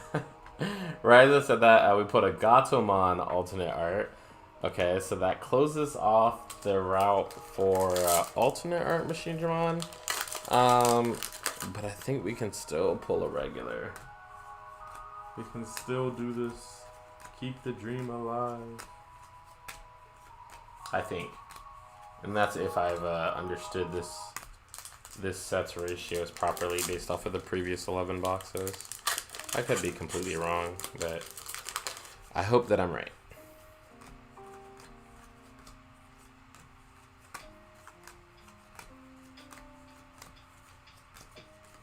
I don't know what to use. Let's cover here.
Alright, guys. Oof. Come on, Machine Girl, please.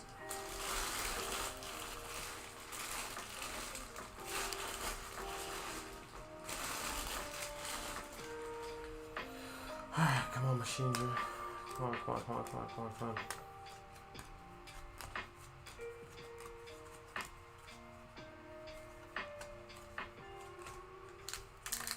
Show us the money.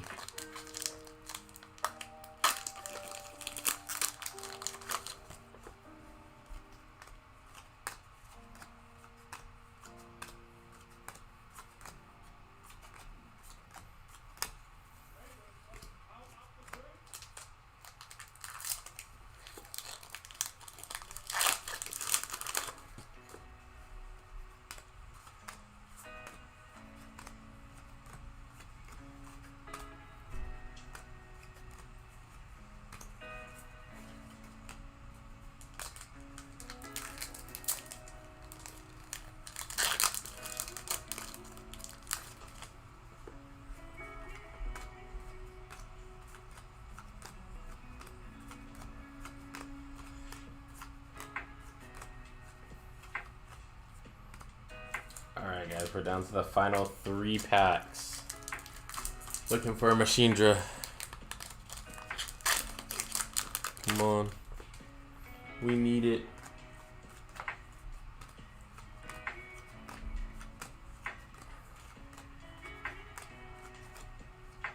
Seraphimon, Tyranno, no.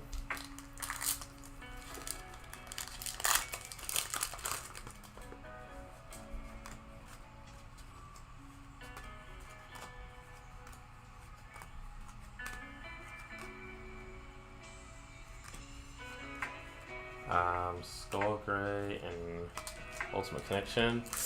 Alright, guys, last pack. God, please let there be a Machindra Brian in here, bro. I don't even need it that bad. I just want it. Come on. Boom, boom, boom, boom, boom, boom. Dang, yo. Well, guys, that is the end. We pulled 1, 2, 3, 4, 5, 6, 7, 8 Machindras. I mean, I guess that's right on the mark with previous, yeah, right on the mark with previous cases. We pulled about 8 secrets. But dang, no Machindra in the final, what? Well, no, there was one in the second to last box. I was going to say final 2 boxes, but that would have been a lie. Dang, guys. Well, that'll do it. That'll do it. I wanted to add like a new segment with this this case opening, but let's see if I can actually do so. If I can actually make it happen the way I want, at least.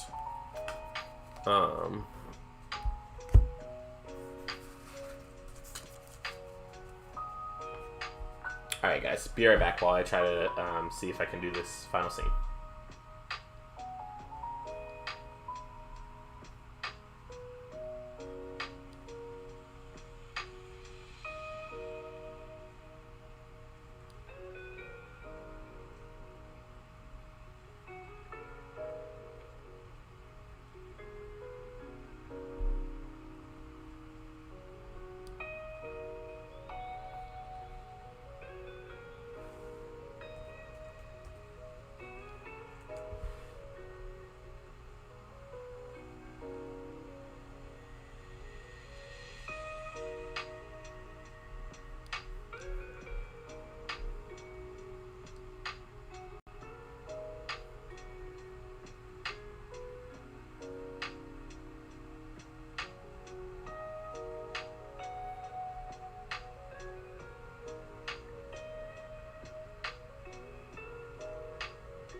Alright guys, we are biggity back.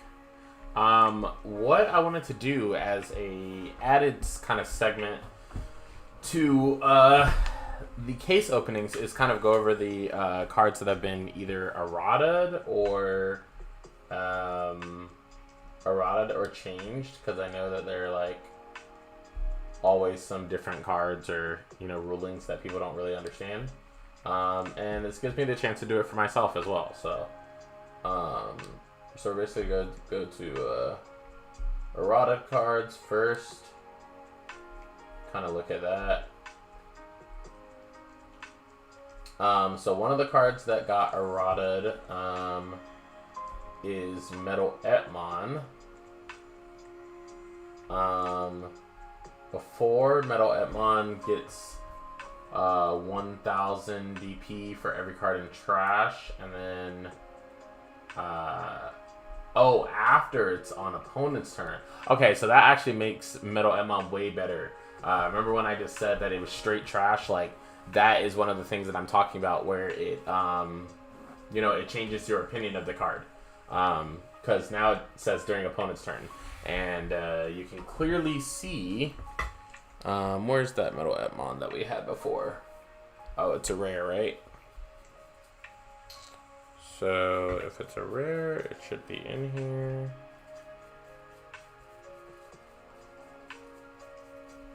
Maybe it was like a rare, but just not a hollow version of a rare. Oh, and that's another thing, is that, it doesn't say rare, it says uncommon. I just can't read. Ha! Okay, so Megaderm, right? The version of my hand definitely says your turn, but the errata is for your opponent's turn. So, important note, that definitely makes the card better. Swinging for 10k on your turn is just like meh, but also being able to like defend yourself, I could see like how that would be better. Especially if you're packing cards like Magna Jumon under it that gives blocker, stuff like that. So, next, the next errata of a card is actually Magna itself. Magna says, on play you may place up to 5 red and or black cards with cyborg in their traits.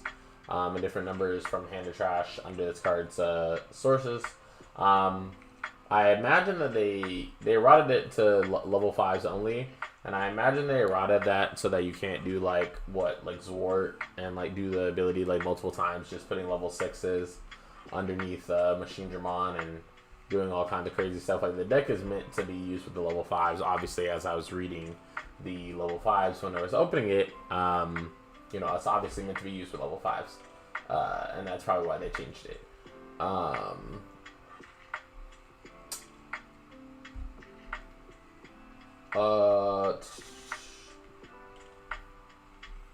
Yeah, okay. So we don't need to read any more erratas because they're not new beyond those 2 points. So only those 2 cards were errated. And then as far as like, as far as the Q&A, let's read some of the kind of rulings for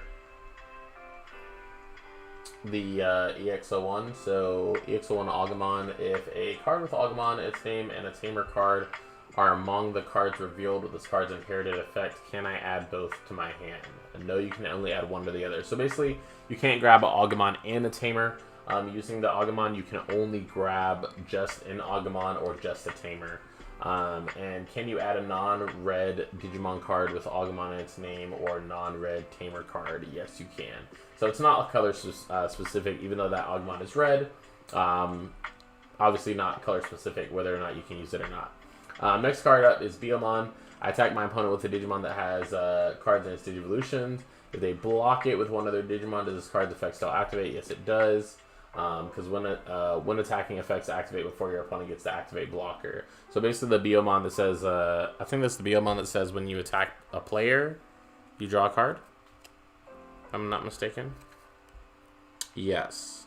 When this Digimon attacks a player, draw 1. So basically, even if you declare attack on a player, you still get to draw the card, even if your opponent blocks. Bergemon. I attack my opponent with a Digimon that has its cards and Digivolution sources. Same thing, Bergemon does one attacking effect on a player. So same thing activates even though your opponent has a blocker. This Greymon says, can I play cards that include Takemiya in their names like Tai and Matt? No, this card's inherited effect can only play cards specifically named Takemiya. And even if you could play Tai Matt costs 4, and this Greymon specifies that you need 3 or less. Like, it needs to be 3 play costs or less. This Tyrannomon has a couple rulings.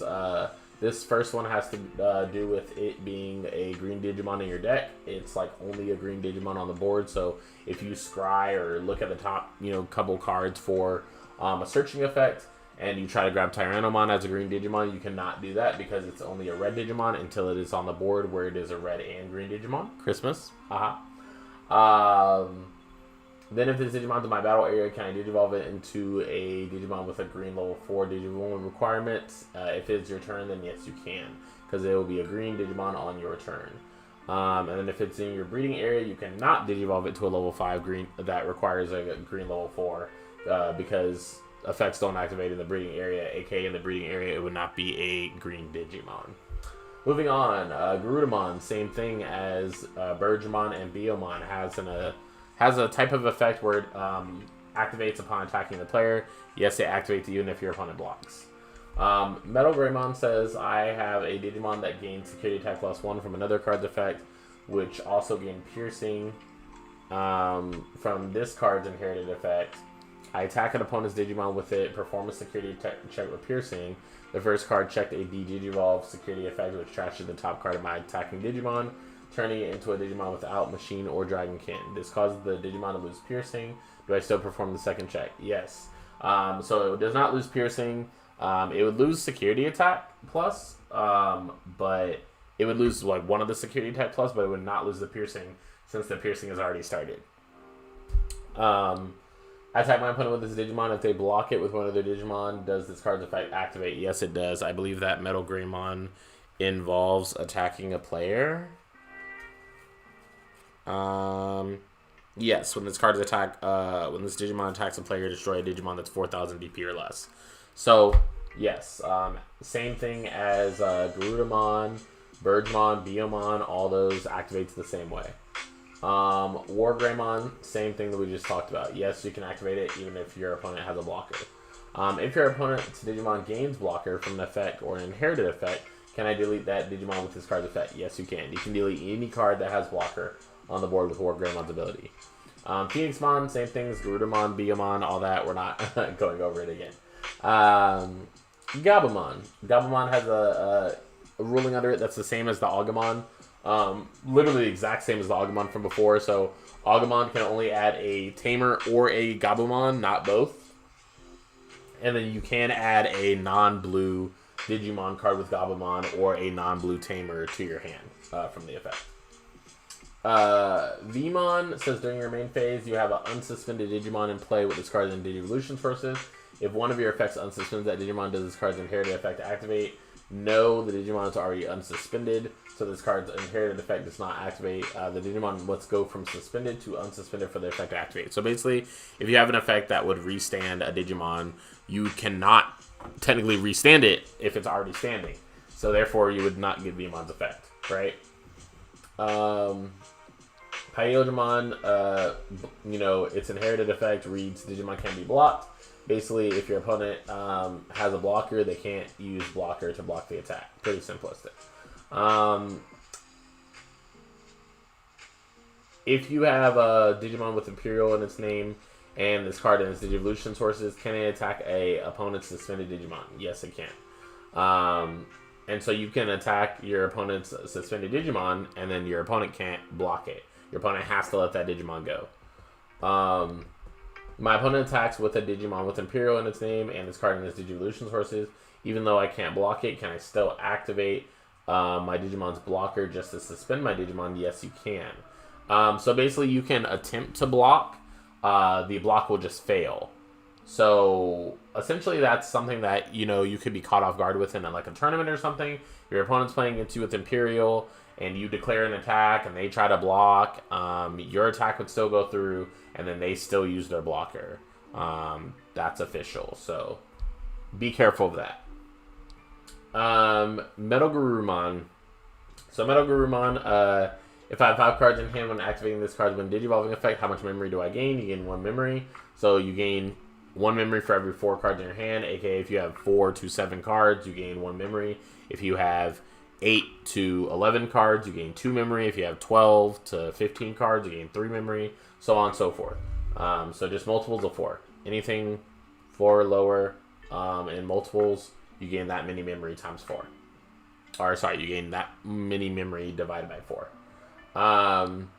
If an opponent's Digimon gains an on-deletion effect from an effect or an inherited effect from one of its deletion sources, can this card, when attacking effect, target that Digimon? Yes, it can. So if you have any inherited on-deletion retaliation, on-deletion this, on-deletion that, you can bottom any card that has on-deletion ability, whether it's from an inherited ability or whether it's on the card itself. This card says EX122 but doesn't have a name. If I have 4 cards in my Digivolution cards, this card grant plus 4k. I'm guessing this is for Imperial. So if I have 4 blue cards in my Digivolution cards, does this card's effect grant plus 4 DP? No, for each color refers to unique colors.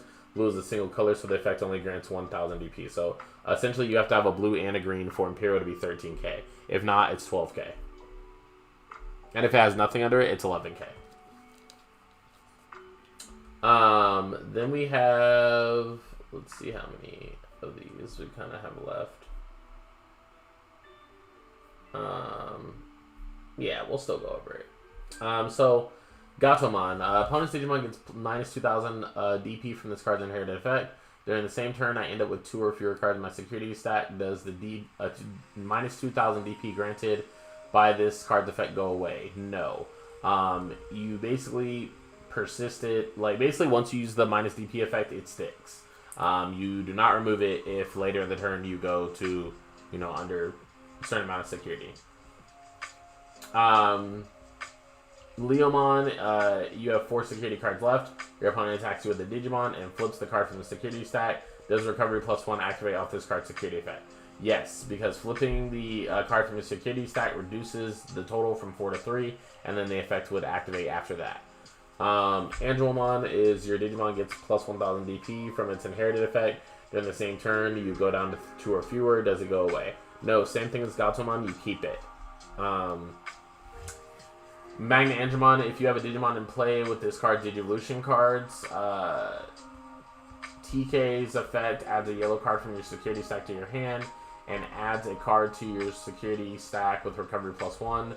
The number of cards in your security stack ultimately remain the same, but can I still gain 1 memory off this card's inherited effect? Yes. Recovery plus 1, add the card to your security, so you still gain 1 memory. Basically, even though TKA took a card out, put a card back in, you still gain a memory because there was still movement with your security, and you still ended up recovery plus 1. This Digimon gets plus 4000 DP from its effect.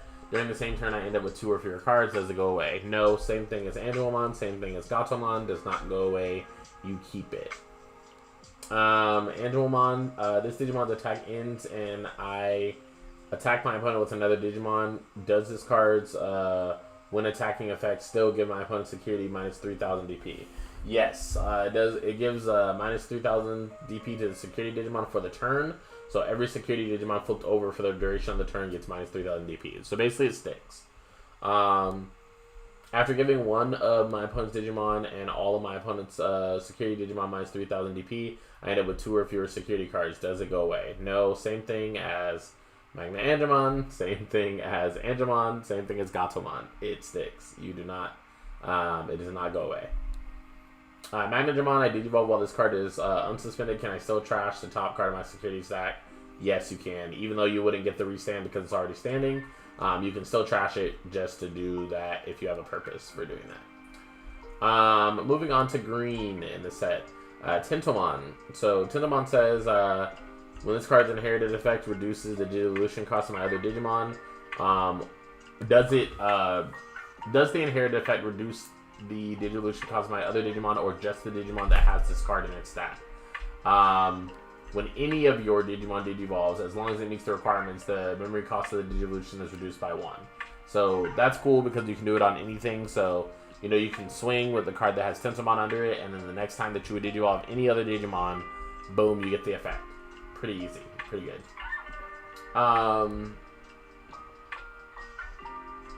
So basically, I activate this card's inherited effect, then I digivolve into a Digimon without Insectoid or Ancient Insect in its trait. Does this waste the inherited effect? No, as long as it's the same turn, the effect will persist until you digivolve into a card with Insectoid or Ancient Insect in its trait. So basically, if you have a Tentomon and you decide to go into a Kabuterin, you decide to go into something that's not Kabuterin, that's something that's not an Insectoid or an Ancient Insect, and then you decide to swing, and you activate the Tentomon effect, then you digivolve into a Ultimate that is not an Insectoid or an Insect. Basically, you can still digivolve into a Mega that turn for one less cost. If a Digimon with this card and its Digivolution card somehow attacks 2 or more times in the same turn, does the effect stack? Yes, the effect stacks. However, when you digivolve into a Digimon that has Insectoid or Ancient Insects in its traits, the accumulated Digivolution cost reductions from the effect will be reset. Meaning, once you have, let's say you swing one time, then you digivolve to a Digimon with Insectoid. When you swing the second time, you'll still get that, you know, that -1 reduction, but you won't get the -2 reduction to the cost because you already digivolved into an Insectoid Digimon that turn. Next question. Can I reduce the memory cost of Digivolution to my breeding area? No, because breeding area acts outside of the board and it's not affected by effects.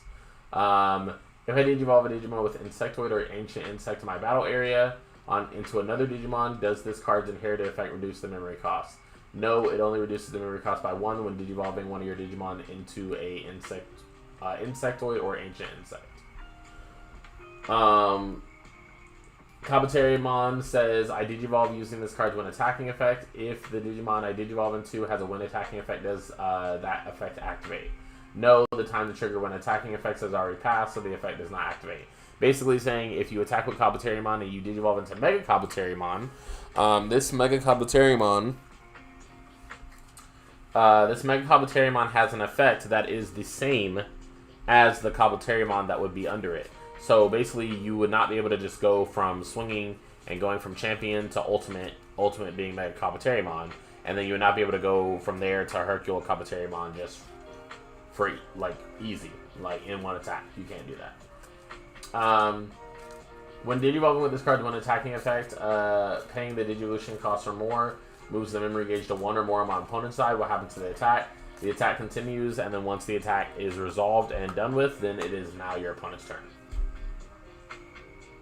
Stingmon has a piercing ruling that is literally the same as the Metal Greymon ruling, so we're not going to go over that.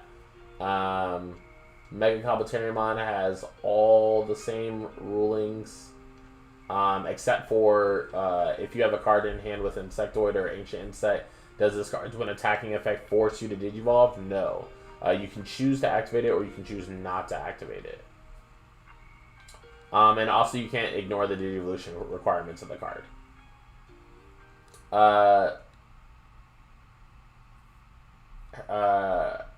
Hercules, Kabuterimon, not worth going over. Karamon says, does the same name as this Digimon refer to a Digimon with the name Karamon? No. It refers to the Digimon that has it in its Digivolution card. So, aka if that Karamon is under an Infernmon stat, the effect is referring to Infernmon. If it has under Diaboromon, effect is referring to Diaboromon. Kurosari, same ruling. So we're not going to go over that. Andremon, can I choose not to activate this card when digivolving effect when digivolving? Yes, it says you may, so you can choose not to activate it. However, after revealing top cards from your deck, you must perform the rest to the best of your ability. AKA, if you reveal top 3 and you don't get a card, you still have to trash them at the end of that top 3. Metal Tyrannomon, same thing. Metal Mamamon, same thing. Infernmon. Does this card's opponent's effect activate when an opponent's Digimon in the breeding area digivolves into a level 5 or higher? No, effect doesn't account for Digimon in the breeding area because, again, the breeding area exists outside of effects.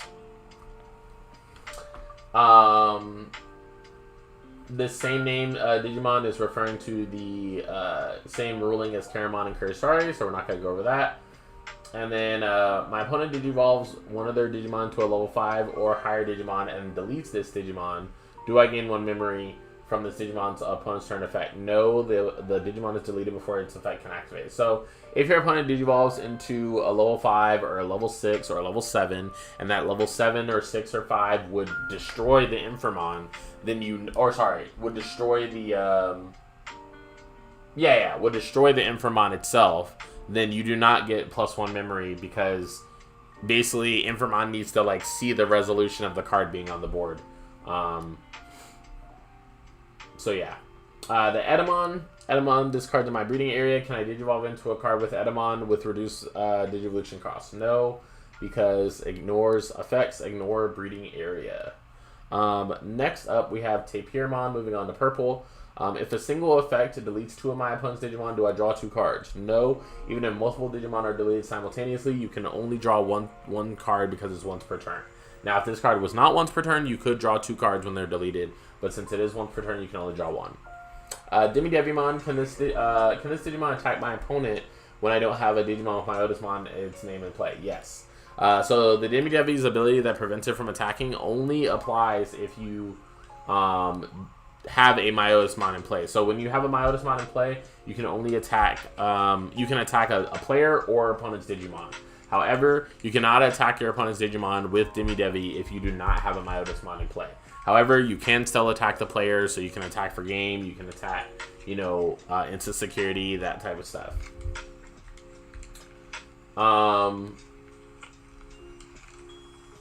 So, if you attack your opponent with this Digimon while you don't have a Myotismon in play and it's blocked, what happens? This card's your turn effect only prevents you from declaring. If the Digimon is blocked, you conduct the battle as normal. So basically, even if you don't have a Myotismon on board, you can still attack the player, and if your opponent chooses to block you, then you would still do everything as normal, and then they would both probably die due to retaliation. The Devimon's effect says, can this card's inherited effect return this card to its owner's hand? Yes, it can. And then when activating this card's inherited effect, am I required to return a level 4 lower Digimon from my trash in my hand? Yes, it is mandatory. Ladydevi is optional when digivolving. That's what that effect. That's what that ruling has to do with. Myotismon. If this Digimon's in my breeding area, can I digivolve into a Myotismon for reduced memory cost? No. Same thing as regular Etmon. Breeding effect ignores abilities, so you can't do that. Skullgreymon, I attack my opponent with this Digimon and flip over Spider Shooter. The Digivolve trashes this card. Does this card's end of attack effect activate? No, because the card is no longer in play at the end of the attack, so the end of attack effect does not activate. AKA, the Skullgreymon has to be there standing at the end of the battle without anything happening to it. So if it gets Digivolved in any way, the cards under that will not die. At least due to Skullgreymon's effect itself. Now, can this card's on deletion effect play an Ogremon Expert or an Ogremon Bond of Bravery for my trash? No, it can only play cards that are specifically just named Ogremon and nothing else on the card. That would be extremely broken if you could play a Bond of Bravery from your trash off Skullgreymon. This would instantly be the best deck in the game, I feel. But no, it can't do that. Venom Myotismon. Can this card's when attacking effect play a purple level 4 or lower Digimon with retaliation as its inherited effect? No, it cannot. The Venom Myotismon has to play a card that legit has retaliation on the text already. It cannot, have it as part of something else. Piedmon, this Digimon's on-play effect deletes 4 of my opponent's Digimon. Does this Digimon's your turn effect cause me to draw 4 cards? No, even if multiple Digimon are deleted, you cannot draw more than 1 card per turn with this card's inherited effect. Next, we have Diaboromon that has quite a few rulings behind it. I have this Digimon and a Diaboromon token in my battle area. My opponent attacks with a Digimon and deletes this Digimon with a when attacking effect. Can I use my Diaboromon token's blocker to block the attack? So, basically, your Diaboromon would already be gone by the time your token would be able to choose to block or not. And therefore, when the Digimon dies, it loses blocker as well. So you would not be able to do that. Can I play a token with this card's security effect at the end of the battle, even if this card loses the battle against the attacking Digimon? Yes. No matter what, the security effect activates to play you a token. Unless your opponent has something that negates security effects on Digimon. This card is flipped over during a security check, but the attacking Digimon still has security checks remaining. Is the token played off this Digimon security effect first, or do I have to wait until my opponent finishes the rest of their checks? You play the token first, so if the token would affect anything like security attack plus or anything like that, you get to stop that by the token being played out. I guess I should ask, does anyone have kind of questions in the comments as we're going through this? This is a great time to kind of ask questions, and if you don't understand like a card, a ruling, etc., great time to ask questions. Next, moving on to Analog Youth. One of my level 5 or higher Digimon with a Digivolution card is deleted. Can I suspend this tamer and gain 1 memory even if my breeding area isn't empty? Yes, you can. You just can't hatch a Digi-Egg. So you can still, no matter what, when a level 5 with a Digivolution card is deleted, you can still suspend the tamer and gain a memory. So that's still amazing to be able to do on your opponent's turn, taking a memory away from them. Ice Wall. If I use this card, do I lose 2 memory every time my opponent attacks with a Digimon? Your opponent loses the memory, and the memory marker will be moved 2 spaces toward you every time your opponent attacks with a Digimon. I use this card, and during my opponent's next turn, if they play a new Digimon or move a Digimon from their breeding area to their battle area, will those Digimon have, when attacking, lose 2 memory? Yes. It is a global effect, meaning that when you activate it, no matter what, the next following turn, your opponent's Digimon will be affected by Ice Wall's effect, which is part of what makes it so good. If you use this card and then during your opponent's next turn they attack you with Blitz, your opponent still loses 2 memory, giving you 2 more memory than you would have had when they blitzed you. Win rate. After using this card, I Digivolve a red Digimon into a white Digimon card. What color card can I trash from my hand to reduce the memory cost of the Digimon? You can trash a red Digimon card to reduce the Digivolution cost. The card you can trash with this effect must match the color of the Digimon performing the Digivolution in your battle area. So if you're Digivolving from a red to a white Digimon, you gotta discard a red Digimon. If you're Digivolving from a purple to a white Digimon, you gotta discard a purple Digimon. If you're Digivolving from a green to a purple Digimon, you have to discard a green Digimon. So whatever Digimon or whatever color the Digimon that's performing the Digivolution was, then that is the color that you have to discard for win rate. Next, ruling asks about breeding area. No, you can't even do that in breeding area because not affected by effects. If you have a blue Digimon in your battle area that also reads this Digimon is treated as red, can you trash a red card to reduce the Digivolution card by the Digivolution cost by 4? Yes, you can. Yes, so pretty self-explanatory. Now there is a ruling here with a BT7 card that I don't know the effect of, so we're just gonna skip that. Or I guess we're gonna skip all of these because these are all new rulings. And we'll come back to them like next set or something. You guys just have to remind me in the comments or something. Next, the last 2 cards are Emergency Program Shutdown and Machine Dramon itself. So basically, Emergency Program Shutdown says I use this card, then I attack my opponent. If an option card with the security effect is flipped over, does it activate? Yes, because an opponent's option card and security is not considered the same thing as using an option, so they get their security effect. Now, your opponent uses this card and passes the turn back to you. Can you activate a delay on an option card that's already been placed? Yes, activating delay is not considered to be the same thing as using an option. Now, however, if you were going to play a memory boost or something like that, you can't do that. But if you wanted to activate a memory boost that's already there, or use a delay effect, on your memory boost that was already there, you can do that underneath the confines of Emergency Program Shutdown being active. Last and not least, or last but not least, Machine Dramon. So Machine Dramon has 2 rulings. Can you explain in detail which cards I can place in this card Digivolution card with this on-play effect? So cards that meet all of the conditions below and have unique card numbers can be placed in this card Digivolution card with this card's on-play effect. So this card must be in your hand or trash. Or sorry, the cards must be in your hand or trash. The cards must have Cyborg in their traits. The cards must have red or black Digimon cards. Or they must be red or black. And then the cards also must be level 5. So all the cards that meet those requirements are cards that you can place under Machine Dramon with Machine Dramon's effect. And then when this card is deleted, can I choose not to trash 2 of its Digivolution cards? And yes, you can choose not to trash 2 Digivolution cards, but then your Machine Dramon would just die. So not quite sure in what situation you would do that, but if you want to let it die, you have the option to do that.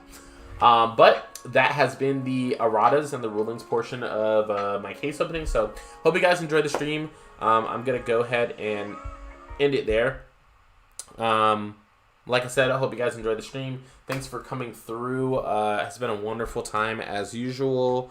Look forward to us doing this again when BT7 rolls right around the block in the corner. And yeah, this has been Josh from Cardfight Empire and also Let's Plays Animes.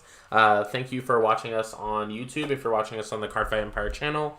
And thank you for watching us on Twitch at the LPA Empire Twitch if you watch the stream there. But yeah, you guys take it easy, and we'll see you guys soon for hopefully something new and something awesome. But you guys be safe, be easy, have a great one. Bye.